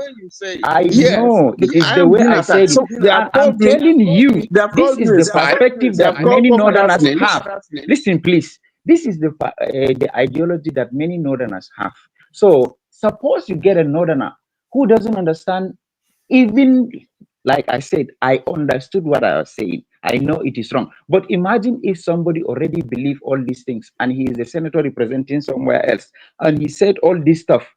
Will you just become too emotional and not trying to correct the historical fact and then tell him, okay, look at this data, look at this, look at that, you're wrong? Instead of Pulo, doing let that, me then answer you you. start insulting. And how do you get into something that common ground? Pulo, let me answer you. This topic is very emotional. My dad was killed during the war. My town was totally exterminated. And so is my uncle. No, hold on. Let me tell you. So when you come with issues like that are very emotional, and you are talking the way you are talking, you don't expect someone like me not to challenge you. There are families, there are people in my town that were totally exterminated from families, totally exterminated. So people have experiences. When you come, it's like somebody has an injury that is been nursing and is trying to heal. And then you just come and then you just open the wound, open the pain. You think the person is going to clap for you and laugh for you. You don't do that Okay, kind of a thing. okay, so Tony, I think we need Okay, to I maybe feel like break you are it up. matured enough to Can I understand say how Yeah, to something? differentiate Can I sorry, say between something? civil can I approach just land? and Since non-civilized approach. Let's So allow maybe I am the youngest, and Jide all to of say you something. are expert in your field. no, let me And just then maybe land I say, some. okay, I have to step back Hold on. and Let then analyze. Jide say I've something. had a lot of things that I don't agree with, but I didn't act Trust me, emotionally. Jide will. Hold on. Let Let me Jide just say finish. land the point, and then Jide Jide has been will. very patient now for everyone. Jide is my man. Don't worry. Jide will give me the time. Will you let Jide, correct guy. Jide, don't worry. Yes, man. So, Pulo, like, I think Pulo has already aired his view, and I think we need to move on from that. And the idea is, I think I found it like even kind of different. I never had anybody do what he did, actually. And it's good to know that at least he said he's owning up to say what I said is wrong. It's difficult for many people. Some people know that even forefather, I know he knows some of the things he says is wrong, but he continues to say it. No, You I see, don't. Pulo is saying, No. Anything I say, I I am think is right. saying, I said what is wrong just to see what you guys say, and he's corrected the narrative. Everything that Pulo said, hold on now, is what we have been saying here. We need to change mindset and narrative. And let me just drop one last point about what I said before. So we don't, the Spanish people arrived America 1492, while the Portuguese arrived Nigeria 1472. So they came to our Nigeria before they went to America. Just for you to know, 20 years before. Yeah, I know that now. So okay, let's leave that one in the meantime. So, Polo, what is it precisely you said that you know was wrong? Because I needed to get that. I didn't get it fully. What is it you said that you believe was wrong? No, I said a lot of stuff, but let me start with what I said that is right. But these people thought I was wrong when I said Jonathan is from Biafra. If you take the Nigerian map and take Biafran map, you can see that Bayelsa falls under that within that territory that they call Biafra. I'm not saying he is an Igbo guy. And then somebody was telling me, I said he's an Igbo guy. I said you're not listening probably. That's why I maintain my calm if they are saying something, because I know what I said and I can defend it. Sometimes I am responsible. Sorry, I am responsible for what I said. I'm not responsible for what You they need to let understood. me ask questions. I do ask quite a lot of Please. questions I because didn't ask there was a any. specific no, not you. There was a specific thing you said that Tony said. That's what you said that was wrong. But let's move What was on that? from Yeah, this you now, talk forefather. about Let's saying move that on. Igbo. When I said the Igbos were the source of the problem, then he said Igbos are getting killed even before the coup. So I don't understand what he's trying to say here. Does it mean that it is good if your Can I people are talk about killed, that? you cannot Can I talk respond? about that? Your response should be through a coup d'etat. Yeah, let me And then share killing information. a lot of people and expect them not to revenge. Just like when I said something, you take offense. You kill my people, I'll take offense. Definitely, you must wait for the revenge. Just as you said now, if I say something against you or I do something against you, I have to expect your retaliation or some sort of negotiation and agreement. Otherwise, once you get an opportunity to retaliate, you will retaliate. Look, this thing is I want from one them. question. Let's move on. Nobody will I win. will ask him. Hold on, I have a question I will ask him regarding the massacres. The previous massacre what in are you guys the doing, man? southeast. Hold on now. Are Hold it you now. changing Hold on now. history? I'm trying We to. know what happened It's a already. topic now. It's a topic. No, I thought Jide was going to talk next. Yeah, hold on. So the massacre that happened before the one in 1966, that one was, I think 1967 actually. That one was about 100. Nothing similar to 1966 at all. About 100 people lost their lives in that one. The 1966 one was far, far worse, like compared to the one that happened this year previously. So that is a very, very significant difference.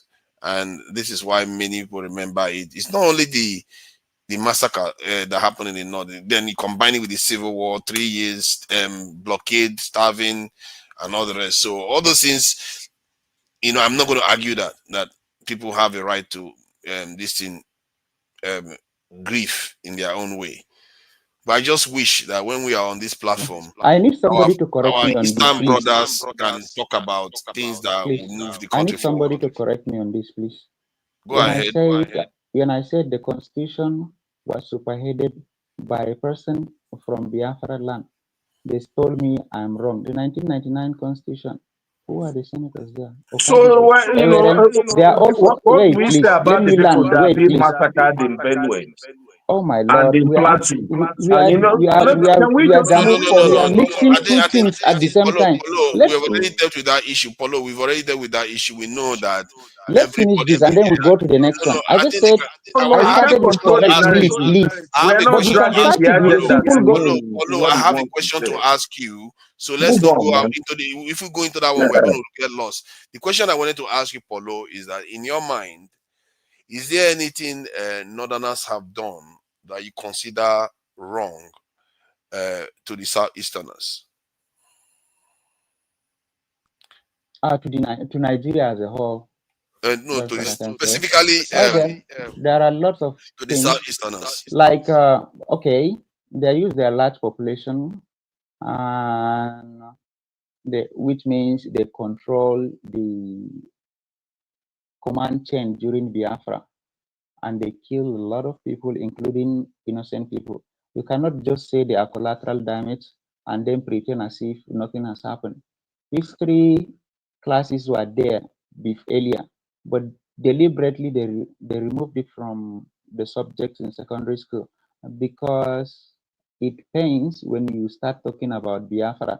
You will be biased if you are the writer as a See, writer. the Either danger of support the what you're Fulani saying. Hausa or support the Biafra. You cannot be comfortable. This is I'm saying this, it's please. not a I school don't like teacher it, or and I know it lecturer that is is wrong. talking to. Yeah, but he's saying some of the things he knows or he believes No, that he the doesn't know Northerners did anything. wrong. What are you saying?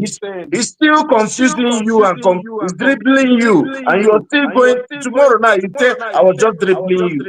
What is? Did you hear what he Please. said? He's saying This that is an Northerners honest, kill innocent normal Southeasterners. conversation. I That said is they quite kill honest. Now innocent he's people, saying and Northerners then kill you cannot pretend innocent that this thing Southeasterners. has not happened. I'm saying it. Am I not? I say there are a lot of things that have been done, especially during that Biafra. A lot of people lost their life, and they are not fighters. And even in the just war, that you have to invade or go to war based on this, and that, there is no rule that said that you should kill non-combatant children and women or destroy other people's livelihood entirely, wipe them out, or having the intention of carrying a genocidal war. That's not good. That's wrong, and it is the Northerners that led that war. Yakubu Gawan is from the north. Even though, apart from the president himself, there are other people that are very prominent at that time. They are the one that called the shot. They are the one that give the command, go there, go there, go there. They are the one that fund it. So they are from mostly from the north. This is not something that I'm proud of. And you cannot force me. Sorry, what I said earlier, just because I happen to find myself in the north, you cannot force me to be an advocate.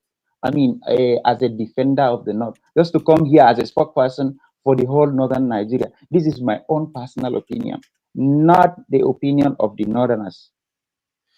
Okay, so Plateau State in Nigeria, I need to hone. And this thing, what's his Jide, please go ahead. I know you wanted to say something. I have a couple of things to say. I don't know. Okay, let me don't even. I don't want to sound like I'm being judgmental. I understand how people feel. Whatever is everybody's feelings on this platform is very valid, particularly those that were affected by the war. I understand, and I don't want to downplay it. Right? I'm Yoruba. I wasn't born in that war. I don't know of any of my family member that was a victim of that war or that was involved. I will say that I understand the pain victims of that war, people that are victims of that war, or that are descendants of the victims of that war may be going through in terms of trauma. So whatever feeling they have is valid. That's why I make sure I listen to everybody's feelings. It's a very sensitive topic. It's very complex. But I'll be coming from a completely different perspective about the Biafra war. Like I said, that a lot of us do not talk about, or maybe we mention bits and pieces of it, but we still do not recognize it. You see, all the events that happened after 1960 independence, quote unquote independence, everything, all the chains of events that happened before the Biafra war was a product of British colonialism.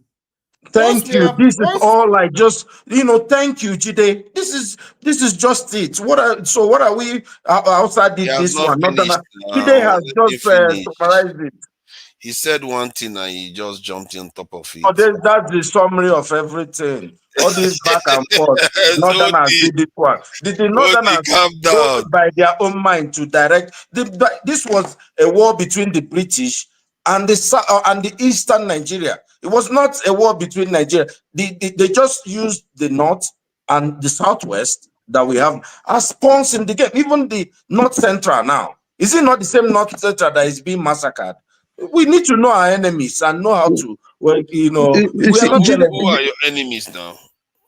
Jide hasn't said anything new. Because what did they say? Jide, please talk about the political aspect of it. What Jide said has been mentioned in this platform before. Jide has been saying it, has been pointing us to what colonialism has done to Nigeria. But what he just said is not new, because I have also mentioned it here when Professor Moore came, and I said, after the reaction to his appearance on the platform, I had said that they asked the question, would the war have taken place? Was it avoidable? And I said that war, from my own perspective, would have still happened. Maybe not Biafra, but something else would have happened, because the way Nigeria was put together was such that all those primordial differences that we have, fears and sentiments and so on, have not been properly dealt with. Because if you look at the antecedents before independence, they were there. They were mutual suspicion. The foundation was shaky. So but we the entered into heavy-handedness of the war please, wouldn't have been just like 1 that. minute to summarize my view, please. Just 1 minute is okay for me. Just 1 minute. I just want to look at the political aspect of it. If you go to Biafra states, you'll find that from councillor up to governor, they are all Igbos. At least they are all Igbos. So if the state has failed because the federal allocation is not given to them, stop dishing out why can't we blame our leaders for that? If you are getting the vice allocation, president of which you should Biafra have was used to not better Igbo. your state, but you still didn't use it just because you don't have the political will, and you redirect people anger towards something that happened here's the answer. when you are not born and I was not born. Pulo, there's something called exclusive list in Nigeria. Okay, it's like 60 something. They've thought out a little bit where you have some that's coming off, going into a concurrent list. In that exclusive list, it's the federal government that has the prerogative, right? Including, say, you want to open a WAF, you want to drill for oil. There are a lot of things that the states cannot do. That's the federal government, that's including security to protect who comes and goes from your area, who's armed or who drives the cattle. So, but that still didn't solve the problem. Does it mean that does it mean that a Yoruba Let's do by time, because if you're delaying Jide's turn to finish, then it's actually me yielding the time. Because after Jide, then it's me. Let's go. Pulo, hold your peace and get on the video. Try to obey the rules of the platform. All right, let's go. Thank you. Let me continue what I'm saying. So I'm not the one that has been interrupting, sir. Sorry. I'm saying you should be on camera. Here, you have to be on camera when you're talking. But if you have, but you don't have to interrupt when people are talking. You have been the one interrupting when I was talking. So you are not following me as well.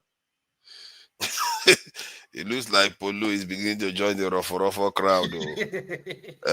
Polo, I thought you were a gentleman there. Polo is beginning to join the Rofo crowd. For Popada is true now. If the man is not, you have to remove him. If I turn off my video, you remove him. Polo, put your camera on. They are beginning to try to pick on you now. You see all these underhanded attacks. You see now his camera is not underhanded attack. This is it not the rule?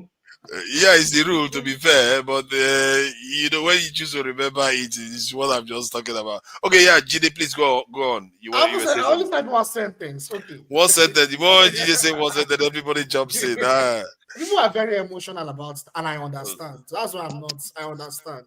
Yeah, so the thing is, we need to understand that the divide and rule strategy they use in Nigeria and the military, which is a proxy of the British, this culminated into what happened in 1967, from the 1966 school up until the war.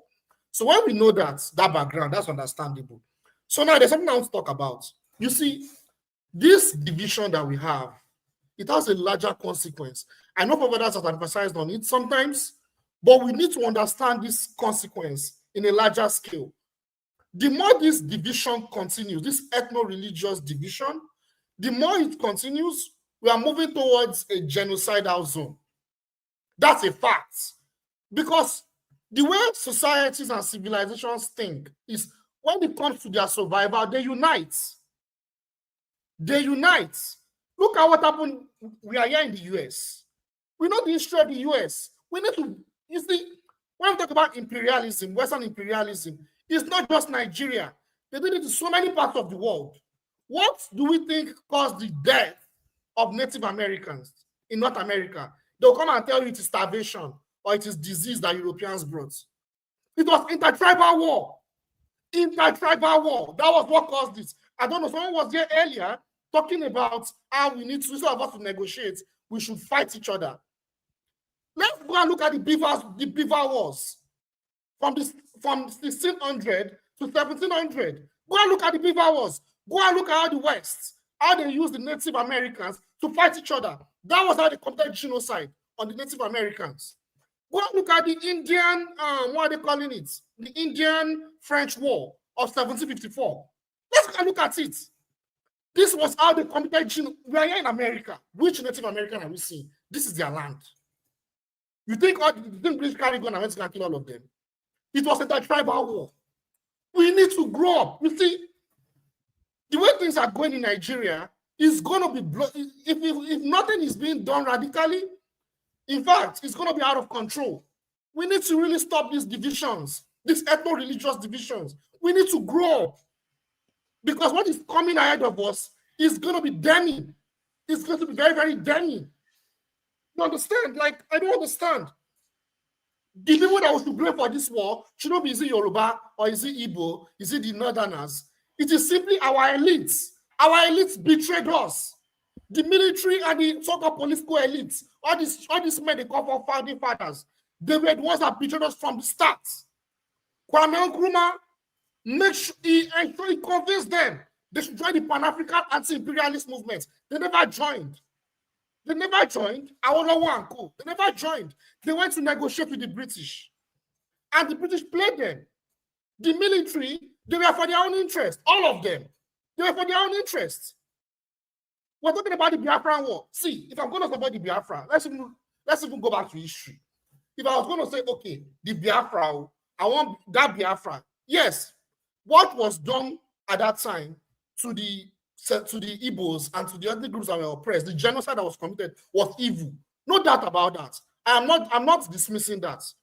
But let's even assume that that Biafran Republic was going to even stand on his ground and defeat Nigerian states, they should have gone ideological. That's what nobody has ever spoken about on this platform. That was the peak of the Cold War. They could have gone ideological. The Soviet Union was very powerful.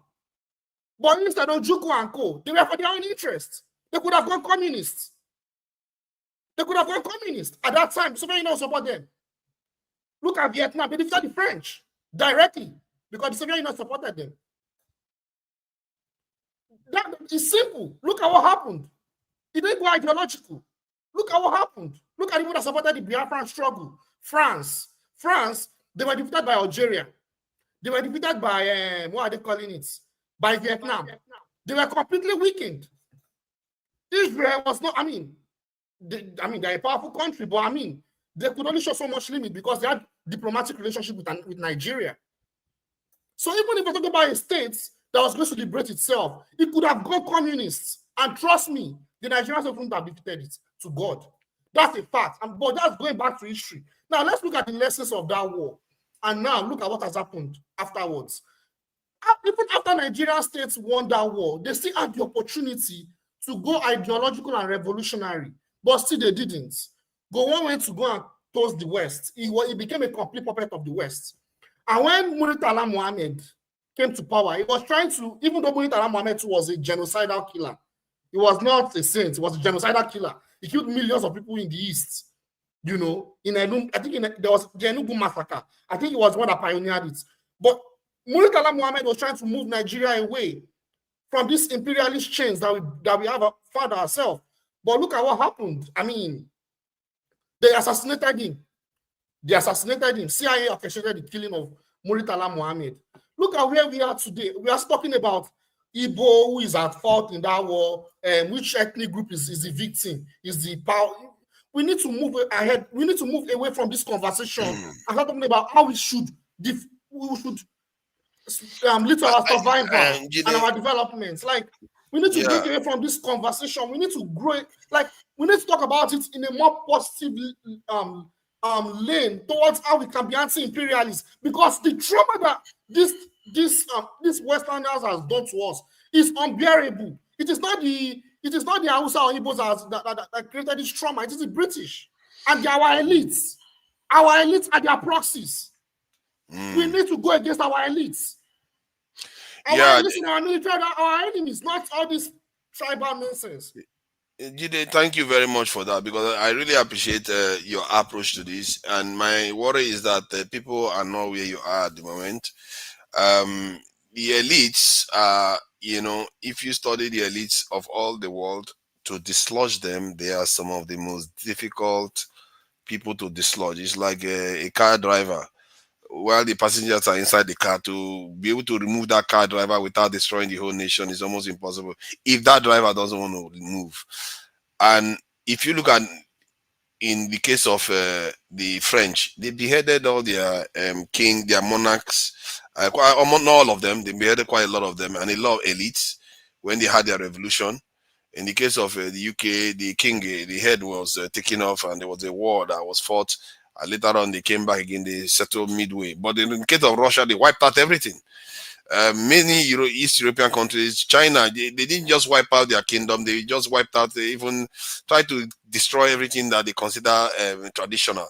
So nations tend to have a purge. When they try to purge the elite, it tends to be very painful. I don't know why it has to be, but they tend to be very hard to dislodge. And that is the problem you are facing here. And our elites, they are not just hard to dislodge, they are also empowered by foreigners too. So, and that becomes a double trouble for us to deal with.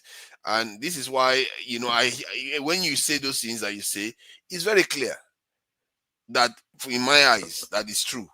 But would any fellow Nigerian care about those things? Most would just, until they see fire. And when the day of judgment arrives, and all the consequences of all our iniquities and forgetfulness, and not listening to Jide and not listening to me, when the time comes, then everybody will remember that they say it, innit? They say it. Hopefully we survive it when they come. So I will leave it at that. You know what is paining me? Like, you know what is paining me about this thing? Like, we keep talking about let's go back to history. Let's go back to history. But, like, this one is clear to see what others have done. They can't see it. Yeah, I'm telling you. Even when they see it intellectually, they cannot feel it. You have to. You see, when the Japanese try to tell each other what to do after the war, they will understand each other. When the Chinese tell each other what to do after that war against the Japanese, they will understand. They will understand instinctively when you tell them you need to protect your own, you need to keep your wealth, you need to do all these things. They will understand because they've seen what it's like not to do those things. But our people have not seen that. They don't know. No matter what you tell them now, they will not see. They don't even know the enemy. They don't even know. When you tell them imperialists, what do you think they care about imperialists? When you tell them the British, they're like, what British? Is this the people I see that I like? No, they are not our enemy. I like them. If anything, I worship them. So they don't believe you. Many Nigerians will not see the way you see it at all. And the only time they will see it is if something happens and they see their hand in the jar and they say, this one is not good, or you can't do that. And then you have a problem. But as it is right Honestly, now, like, I'm here in the US, right? It's like, clearly, like, we can learn from everything that happened in the US, Native Americans. Man, I read one book, was not months ago, about how they use Native Americans, and I was thinking about Nigeria like this. I was like, God damn. Exactly the same playbook. They were using one tribe against the other, the Iroquois, like the Fulanis. They went to go and attack other tribes. And I agree with that your to attack the statement. Iroquois. I agree with that your statement. One of the powerful statements you made was that you said the tribalism that we are doing, this game we are playing, is heading us on a path to genocide. That is a very powerful statement, and it's so true. How can it be true when there's already been genocide and there is genocide going on? That one. Let me speak. So what is worse than one genocide, two genocides? Sorry. Let me sorry, speak. So I'll let you go. I got next. something to do. I have something to do. I just want to buttress the Please point. leave Oga Pansat. I just want to buttress the point he made. You know me now, I'm a very poetic guy. So when you think so you know how I imagine what Jide said. That's why I agree with him. Like when I came into the Nigerian space and I hear the way Nigerians talk, it almost felt like Nigerians were doused with petrol, and they are waiting to be set ablaze. And that, by that ablaze, I mean fight each other, which is the genocide that Jide is referring to. And that is why sometimes when I hear Nigerians talk, and sometimes I get a little bit agitated, they wonder, why are you so concerned about this? Because this direction, if you go there, the danger that it lies, the foreigners are watching you, they know they've primed you people already. The moment they just take one person out, let's say imagine something happens to Nnamdi Kanu in prison, and cascading events, because we have put ourselves in a situation whereby because of one death, thousands or maybe millions could die. That is conditioning for you. We have to be careful what we are playing with here. And that's why I think it's a powerful statement he made. Okay. Oga Pansat is here. All right. Oga Pansat is here. Let me take over from here. Thank you for joining us, Pansat. Thank you very much. I was on the sidelines watching the earlier show with KJ, and the discussion was very good. Let me say hello to you, forefathers, and my brother Tony, Ode, and my brother Jide as well. But too bad that I don't see Polo here. Perhaps he's having connection issues. Maybe he will join us after that. This Polo guy here is quite a character. In one way, I understand that he's trying, right? He is really trying to bridge the gap, extend his hands to us. Those of us who are in the South, those of us who are Christians, and things like that. And that's a good thing. But he does have a problem. And the last time I spoke to him, I said I was going to give him a certificate to come over on the right side, people who want progress in the country. Because compared to his people, he tries. He's got some education, I believe. But whenever it comes to anything that is culture, region, and others, he holds the same atavistic views. And atavism is a fancy word for things that are outdated, archaic, the practices of his people, and actually the religion itself, which he holds there. He may not like certain aspects of Fulani, the ones that he considered to be forest Fulanis and things like that, the terrorists. But it's a causality problem. There are things that make those people behave the way they do. Education may cure it, because you look at Pulo here. He has education, but he's at a junction. So let's see which way he's going to take after all. He must understand that when he comes here to talk, a lot of Southerners are very, very smart, fair, educated, democratic. So it's easy to see through him. But I've looked at him, I've looked at his soul. I believe that the issue he has is where he was born and the practices that they have there. In his mind, everybody has the same problem. You're born there, you didn't choose it, that's what comes with it, right? Fine. I like that. But he needs to condemn, if not apologize. Now, if it's me, if I'm from the North, I'll do a lot of apologies. But at the minimum, he needs to condemn the things that are evil and embrace the things that are good. That's not tribal. Like when he comes here, he's talking about Southeasterners. Now, I was going to ask him some questions. I don't know. He shows up, but he doesn't want to obey the rules of a platform. If I'm from his people, if I come on a platform like this, it's like me. If I go to a northern platform, I'm going to try to obey all the rules. I'm going to try to be a good ambassador.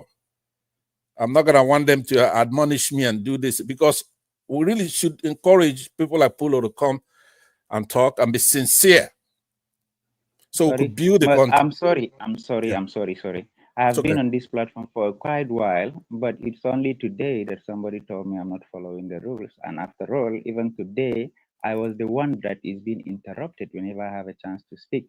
And then the person that interrupted me is the one that is trying to platform me. He doesn't even want my view. He is acting like a custodian of the truth, that I must follow his own opinion. I could not express my own opinion, even if it is against what he wants. It is the only thing I protested, and then I start I haven't found any fault with your opinion. You are interrupting people, and you are still. No, hold on. I have not found any fault. I'm not a spokesperson. I said it earlier. I'm not a spokesperson for the I think we have a connection issue. I'm just an individual. Yeah, I think he's delayed a little bit, but I have not found any problem with his opinion whatsoever here. You're allowed to express your opinion. I'm saying that one of the rules, maybe you don't know, apparently you don't know, on this particular show, you're supposed to be on video. You're supposed to show your face in order to be allowed in. That's the only thing I'm complaining about. Your opinions to me are in order. You're wrong a lot. But I like the spirit that you have, which is to discuss everything. I urged you the last time to condemn, not necessarily to apologize, even though you should apologize for what your people did. At least you didn't do it.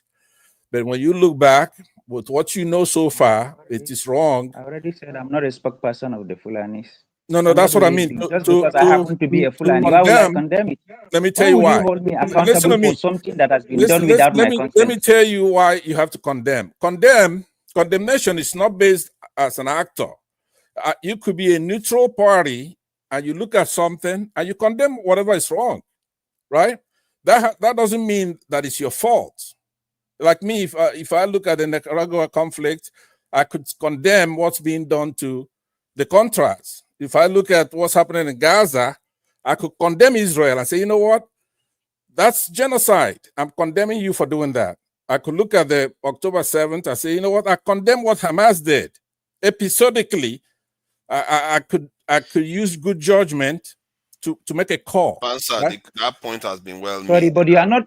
Sorry, okay. But you are not you are not connected with all those sites in any way. I'm connected with the Fulanis, and many a times I join this kind of platform, whether it's on TikTok or YouTube or like this one, just because by seeing my name Pullo, they assume I'm a Fulani, they assume I'm a Muslim. All these assumptions are made already before I even start. So No, that's not whoever true. I'm talking Let to, me take my time back.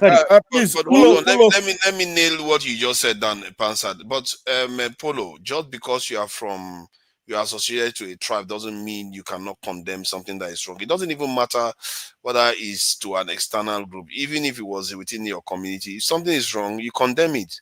It doesn't exactly matter my point. what direction it But what is. I'm is exactly my point. What I'm saying is that I'm not the spokesperson. Why should I be held responsible for a terrorist act that They are is not being holding you carried out responsible. They are to saying another you person? as a person should have I an will opinion and condemn it condemn 100. such a thing. We even had a show. I condemned everything. Do you know the kind of backlash I faced at home? Okay. I was like, I am a betrayer.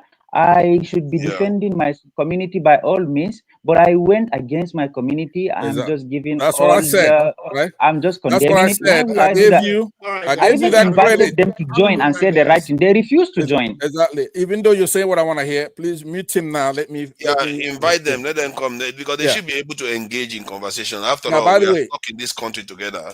that's very important. Now, you see what he just said. That's why I gave him credit earlier, right? Much earlier. First thing I did was to give him credit for that. The spirit that he comes to join us is the spirit that we need to progressive. Yeah. But like I said, it's a conundrum. I cannot really figure him out completely because even though he just said that in general he's okay, but specifically he's not, right? When he's talking in general terms, I could hardly disagree with him. But when he begins to narrow down to specifics, then he's way off there. He's almost a jihadist when he's talking about specifics, especially when it comes to the Southeast. But let me go on to what I want to talk about. Listen to me. I want you in final admonition to you, Pullo. Even if you are a good guy and you say things that are right, proper, that doesn't give you any license. You're just gonna be one of the guys. You're not gonna be special. You're not gonna get a cookie for saying the right thing. I think that's one of the mistakes you make. When you make some But of I will this, be screwed in my geographical location.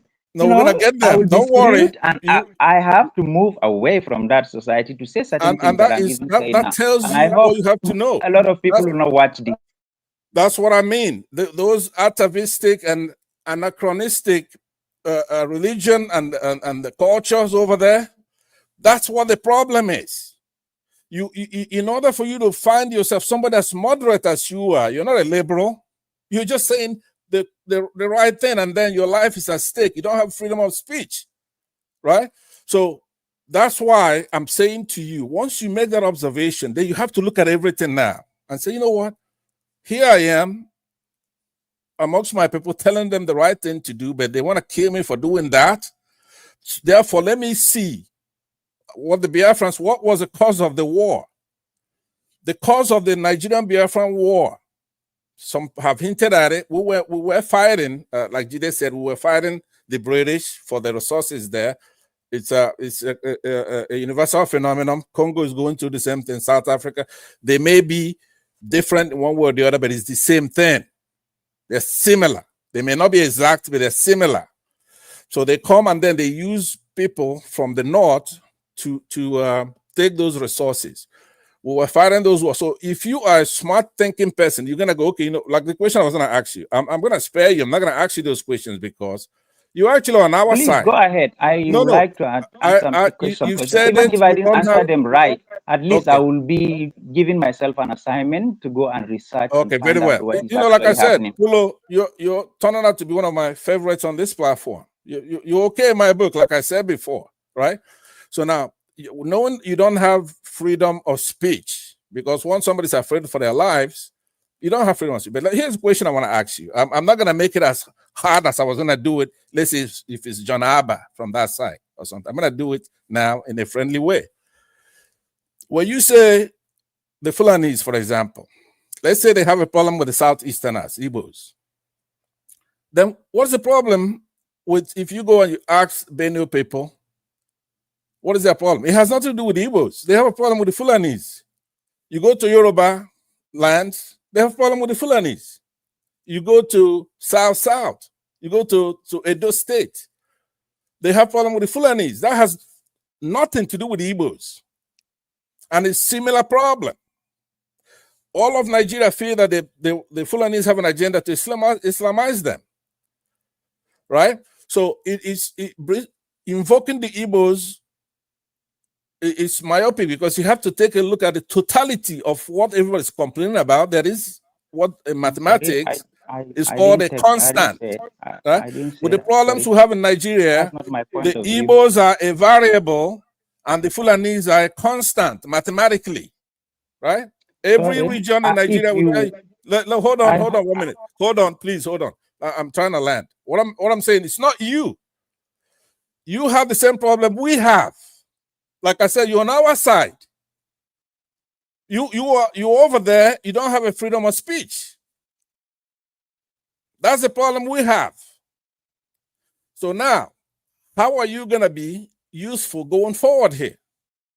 You're gonna have to be completely, brutally honest, standing for what is true and what is false. You cannot equivocate. You cannot be deceitful or have an appearance of deceit or mendaciousness. If you're principled, then you're principled, even if you lose your life doing it. You are more important than anybody else. I hope you were there when we were having a conversation about the impending Hausa Fulani war with Dr. Damages. We had that conversation and he had my point of view. Yeah. I even went to the extent of telling him that, okay, Fulanis constitute between 6 to 7% of the total population. I'll yield for now. Go ahead. Sorry. Yeah, with that is 1980s phone that is ringing. He's going to. Is it? Yeah. The dial tone of the 1980s phone.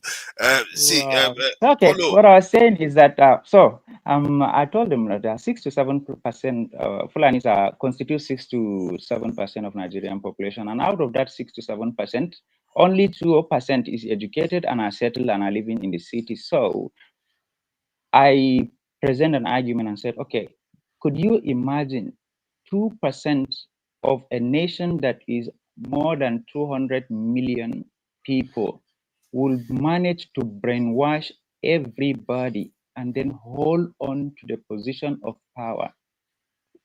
Does it mean that the other regions are dumb or their leaders are bad? What does that tell you? Does it mean that the Fulanis are smarter than them? They cannot, obviously, they cannot get to those positions without the backing of other Nigerians in other regions with different religion view and different political and traditional way of life. But there is someone in those region or other people in that region that are conniving with the Fulanis and then helping the Fulanis to go up. You cannot tell me that the Fulanis are using a magic wand to blindfold everybody, and then just go and get the position of power. One being said. Second, all those among the rest, if I say, let's take it maximum like 7%, 2% are educated and are settled. The rest are in their villages, like maybe 3% are also in the villages, they are settled in the villages, and the rest are the ones that are roaming, going to other sites and then causing trouble. And then I said, if you want to control this, you can do that. I am in favor of having a narrow and close border so that whoever is coming to this country, we will know who he is, and we will also charge them, regardless of their tribal affiliation. We will charge them. You are coming into our country, so you have to pay this and that for us to allow you to move in with your cows and graze them. You can also be confined to a certain area only. You are a Fulani, you have commonalities with the people in the north, so restrict yourself there in the north. Don't go to the south. Make that rule. And if they are going back, charge them again. It will de-incentivize them from coming to this country. And then Nigeria will also be getting something out of them, the foreigners. And I told you that those people are the same people that are killing. And they don't care if they come. You feel like if they find somebody is a Muslim and is a Fulani, they will just jump his farm and then go and attack the non-Fulani and non-Muslim. No, they don't do that. When they come to attack, they attack everybody. My brother nearly lost his life while running away from those guys with AK-47. He saw them, they saw him, they know he is a Fulani, he is a Muslim. They even know his name. They call his name. And then they point a gun at him, like, okay, this is what we are going to do. You should not say anything. It's not like it is the Igbos or any other person alone that is facing the problem. It's like, but that's the notion that people are having in the South and in the East, that, okay, those people are not killing their people. They are conniving with their people. In fact, it is their people that are supporting them. Another problem that we are saying, we talk about the elitism and the elite. Those boys that you see herding the cows actually probably owns only 1 or 2 cows. All the cows belongs to some heavy wings politician that can give them a political cover if they do something wrong. Have you ever heard Miyetti Allah condemn all these atrocities? No, but deep down everybody knows this is wrong. Like me, I come out frankly and condemn it and I say it is wrong. But Miyetti Allah, will they do that? No. Why? Because they will lose their influence. They will lose their support that they are getting from their base. Just like Donald Trump will never condemn KKK and the IRS. Whenever gun violence happens in the United States, the Democrats keep on saying we should introduce laws that will check the mental health of the people that are wielding the gun. But the Republicans are saying no, having a weapon is our constitutional right. So Donald Trump, no matter what, no matter how ugly it is, the church, Charlottesville, whatever, no matter how bad it is, he will never condemn NRA, which probably he knows deep down what the KKK are doing to the blacks and the Jews and other people like that, and the West, I mean, white man supremacy. He knows this is wrong, but he cannot say that. Once he condemns them, he will lose his base, and he knows it. He will lose some funding. Hello, can you put your camera on? They are busy. They are beginning to make a lot of noise about the camera, and we are going to be rounding up after Pulo. All right. Okay. Yeah. Let me just round up by saying this. I, as an individual, will come out and condemn this thing, but I hold no political. I hold no significant attention or significant role in the entire scheme of the thing. So I can condemn it alone. But if we can get the big wings to condemn their people when they do something wrong, like the leader of Yalla, if he says he condemn it, it will actually have some meaning. Unlike me as a private, isolated individual whose view are anathema to my people. It starts from individuals, then it gets to the top. The Miyetti Allah is made up of individuals.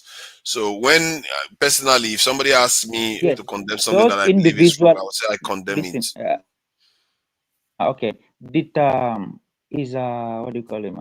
Bola Tinubu condemning what Gani Adams has done and has been doing. No, it is his base. He is the president, and he knows he has some support there. What I'm saying is not like the individual could not be saying this. I'm not alone. There are lots of people that could be saying this similar, having my opinion, similar opinion, but they are nothing compared to the leaders. It is the leaders. It is not that they don't know this is wrong.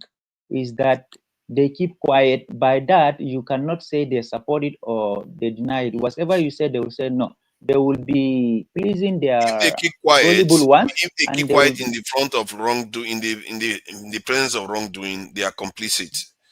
So you can't. Yes, just like any other politician that will not condemn his people. That's what I said. It is not that they don't know it is wrong or wrong. Yes, all of them are complicit. I gave you the example with the what do you call it? Let me ask you something. Hold on. The advanced democracy. Do you condemn what Israel is doing to Hamas? Do you condemn that? I do. Yes, I do. You do, right? Yes. You're not representing Israel. You're not representing anybody. It's just you condemn evil stuff. You condemn it, right? Sorry. It's not partisan, right? I want you to understand. I believe that if you do understand, we don't have any people problem. with large audience are condemning it. But what stopped? Nothing. No, Nothing but changes. Even America set red line, 2 red lines. They crossed it. Nothing happened. Listen. So, what But would my opinion contribute to that? condemnation doesn't necessarily require action. It just requires your action of condemning it. Because when you condemn it, you've made your position What's the clear. point if it will not change anything? Because you've made your own position clear. Exactly, it's just changed something. That person that is standing in front of you have just seen that you now are on their side on this matter. Because if you are not on their side, you will say, no, I don't condemn it. I'm okay with that. So, but if you condemn it, it makes it clear that you are on their side. Then the conversation can move forward to, okay, how do we get the big wigs and people in offices to actually take our position? You see what I mean? Yeah, so let me take my time back. But let me refer you back to what you just said just minutes ago, that it is very impossible to remove a driver in the car that he doesn't want to give up while the passengers are inside. Hold on. If that is your view, then you understand how difficult it is to make these people change their mind.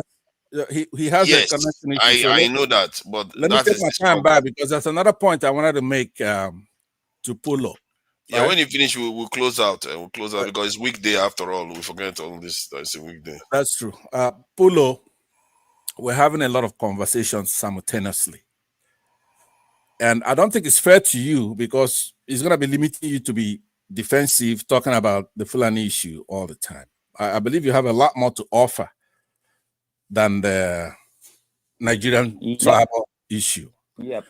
When I talk on a platform, I don't talk tribal. We're talking anthropology. Now, a part of anthropology is tribalism and religion.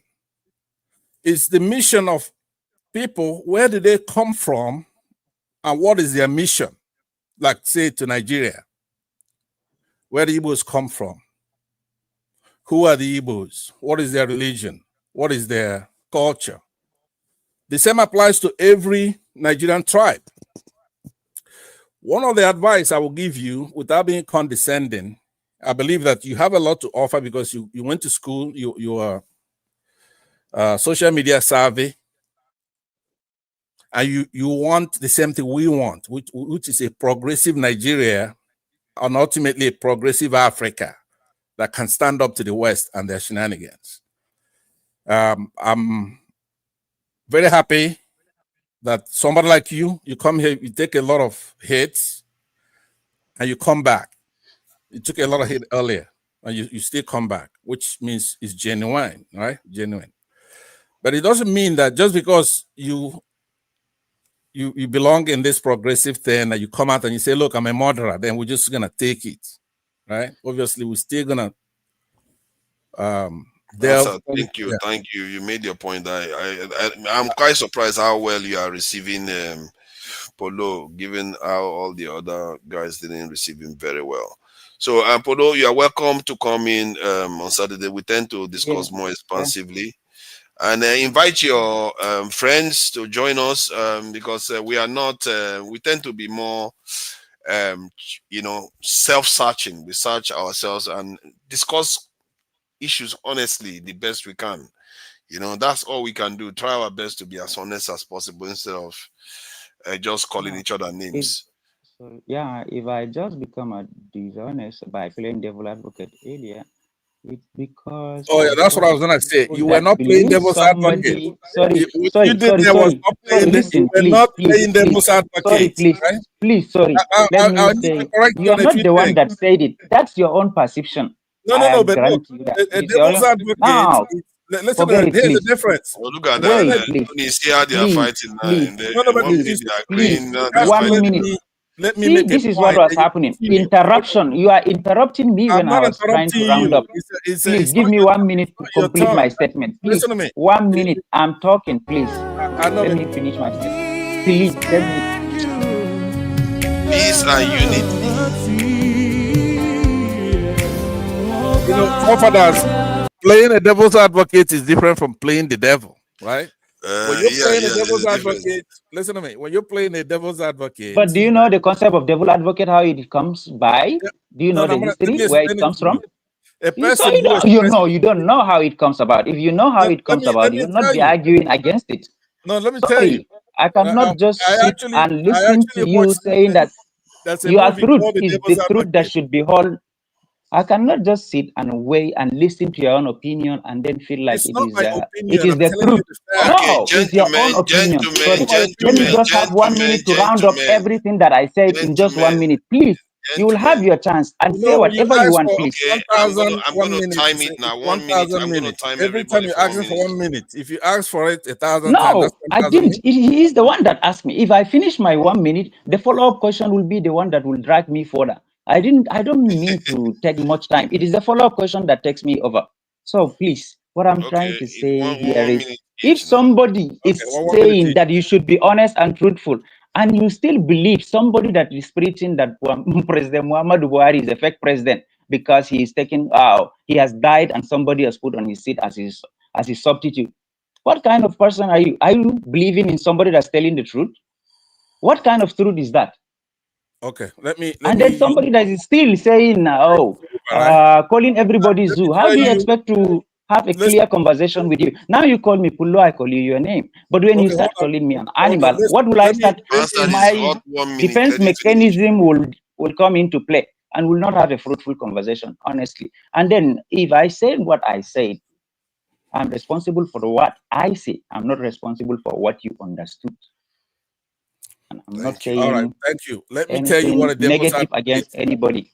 Are you? Is your 1 minute the same as ours? Yeah, the 1 minute is elapsed. Yeah, let me tell him what a devil's advocate means: advocating for an opposing or unpopular viewpoint, not necessarily because you believe it, but to explore all sides of a situation and make sure it's thoroughly examined. In essence, when you do a devil's advocate, you actually be getting on the other side, right? If you want to do a devil's advocate for Biafra, you're gonna be for Biafrans, and you're gonna say things that are positive for Biafrans. That is playing a devil's advocate. Now, playing the devil is to actually oh God. No, but it's true. It's to then go ahead and beat down on the Biafrans. When you're doing that, you're not trying to give an opposing view or to advance it. That's the difference. Now, what I want to, I hope he understood what the difference, right there. What that devil? Yeah, There's a movie called The Devil's Advocate. I want him to go and watch that movie. There's the one of the things that we're gonna have to do on a platform like this is not to. Al Pacino and Keanu Reeves. I've watched that movie, Devil Advocate. Yeah, you watched it? Okay, very good. Yeah. All right. Devil Advocate. Creepy movie. Tony, thank you for joining us. Sorry, let me just educate him. Like the Devil Advocate actually come from the Vatican. A Catholic introduced it. Okay. You see, we have what they call it, philosophy Sunday. We can discuss all this stuff. Tony, 1 minute. Can you? I have to appreciate the submission that Tony has been making. He's been giving us some very, very insightful I made Tony good. Tony came in here as a bad guy, but I made him good. He's now my brother again. Tony, you gotta give me credit. You gotta give me credit for it. You made him good. You made Tony good. So I really appreciate Pansa, thank you for me. Pansa, thank you for making me good. You are the elder here. Okay, 1 minute. Pansa, thank you for making me good. Yeah, Pansa, thank you for making me good. You are the elder here. The only problem I have with you is sometimes you speak with quite a lot of wisdom and we listen. And sometimes, you want to pull punches, but it's okay. It's always refreshing to see you. Anytime I don't see you on the platform, I don't feel good. But without from your wisdom, we learn good things from you. I think that this platform is beginning to show some of the reasons why we have problems in Nigeria. It's beginning to show us the various issues. And I think what we need to do is, from all these basketballs that we're getting, we need to learn from them and see that the only way we can pull together as one is to hear each other out, is to disabuse our minds of all this religious provincialism, ethnic chauvinism, and knowing that if we want a nation that is good for all, those things can't advance those interests for us. I think leadership is critical. I think our nation is not doing well. I think our leaders know that. And I think the only thing they lack is the political will to actually tackle those things in a way that will augur well for all sections of the country, no matter where you come from. And I believe that Nigeria is going to be a great nation if we can deal with those issues, because everything that the nation needs, God has given to us. The only place where we fail is to be able to utilize those things in a way and manner that will prosper our country and our people. And I think that's the critical issue. Thank you. Thank you. Thank you. That's well-rounded. He could easily be a governor of Lagos. It's just you can't make it. I don't think so. Will look at even make that speech. Odi, please go ahead. What do you? 1 minute, please. Closing statement. Then we round up. Odi, would you yield me your 1 minute? I'll yield you my 1 minute. Hey God, is there nothing you are not going to give password there? No, I'm just kidding. I thought I would make him mad, but go ahead. Yeah, exactly. They give you everything for free. I'm very, I'm a cheerful giver. Anyway, I think finally we are all coming to, we're merging our views and opinions. We're not enemies. I remember when Tony came on the show, my opinion was very divergent from his. What we want is a good country. We're like people in exile. And most of us, we want to go home, but we can't, because our country is destroyed by greed and by people who are unpatriotic. At the top of the chain, there are no tribes. They're just puppets who are being manipulated by people that we don't know, people that don't love us, people who are there to further their own interests. But most of us fail to realize that. Let's continue to spread this message, talk on this platform. What we want is a good country. And we know the truth. Only the truth will set us free. Thank you. Whether we agree or we don't. Thank you. I think that statement, I know it has been said in so many gatherings. Only the truth will set you free. I don't know whether it was in the Bible, but it's a good message. And I hope all the viewers, well-wishers, Nigerians all over the world have a great week. And the week is ending soon. So you're going to be having Dr. Damages come on Saturday, and I hope you all have a good day today. And the people and everyone that wants to celebrate the Biafran this in celebration, they can celebrate it peacefully. I wouldn't call it a celebration, more of a remembrance. In short, they celebrate it the way they want to. As somebody once said, I can't tell them how to feel about it.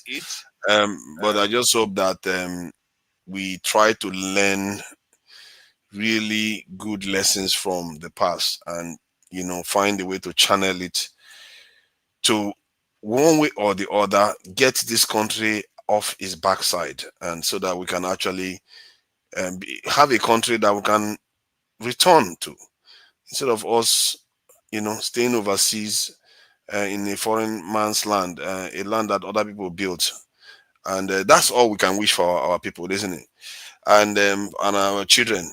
Thank you all for joining me, and I really appreciate. By the way, forefathers, before Yes. you started this show, on the previous show, you said, "What's all this hoopla about?" That Pulo didn't say anything. That God, you want to start another no, one? no. I That just is the want to. bullshit. I wanted to make a point so that We are closing. You are should just interrupted my apologize. closing You should statement. apologize for that because Pulo then came here to tell you that he played the devil's advocate and said something that was wrong. Passad, apologize and everybody that I offended, accept my apology for thinking that Polo did nothing wrong. Because Polo has come here and acknowledged that he actually did nothing wrong, the rotten man. He did something wrong clearly. He came and offended people, played the devil, according to Passat, not the advocate, but the devil. So I apologize for that. Thank you all for joining us. Until next time, we're going to catch you again. Bye.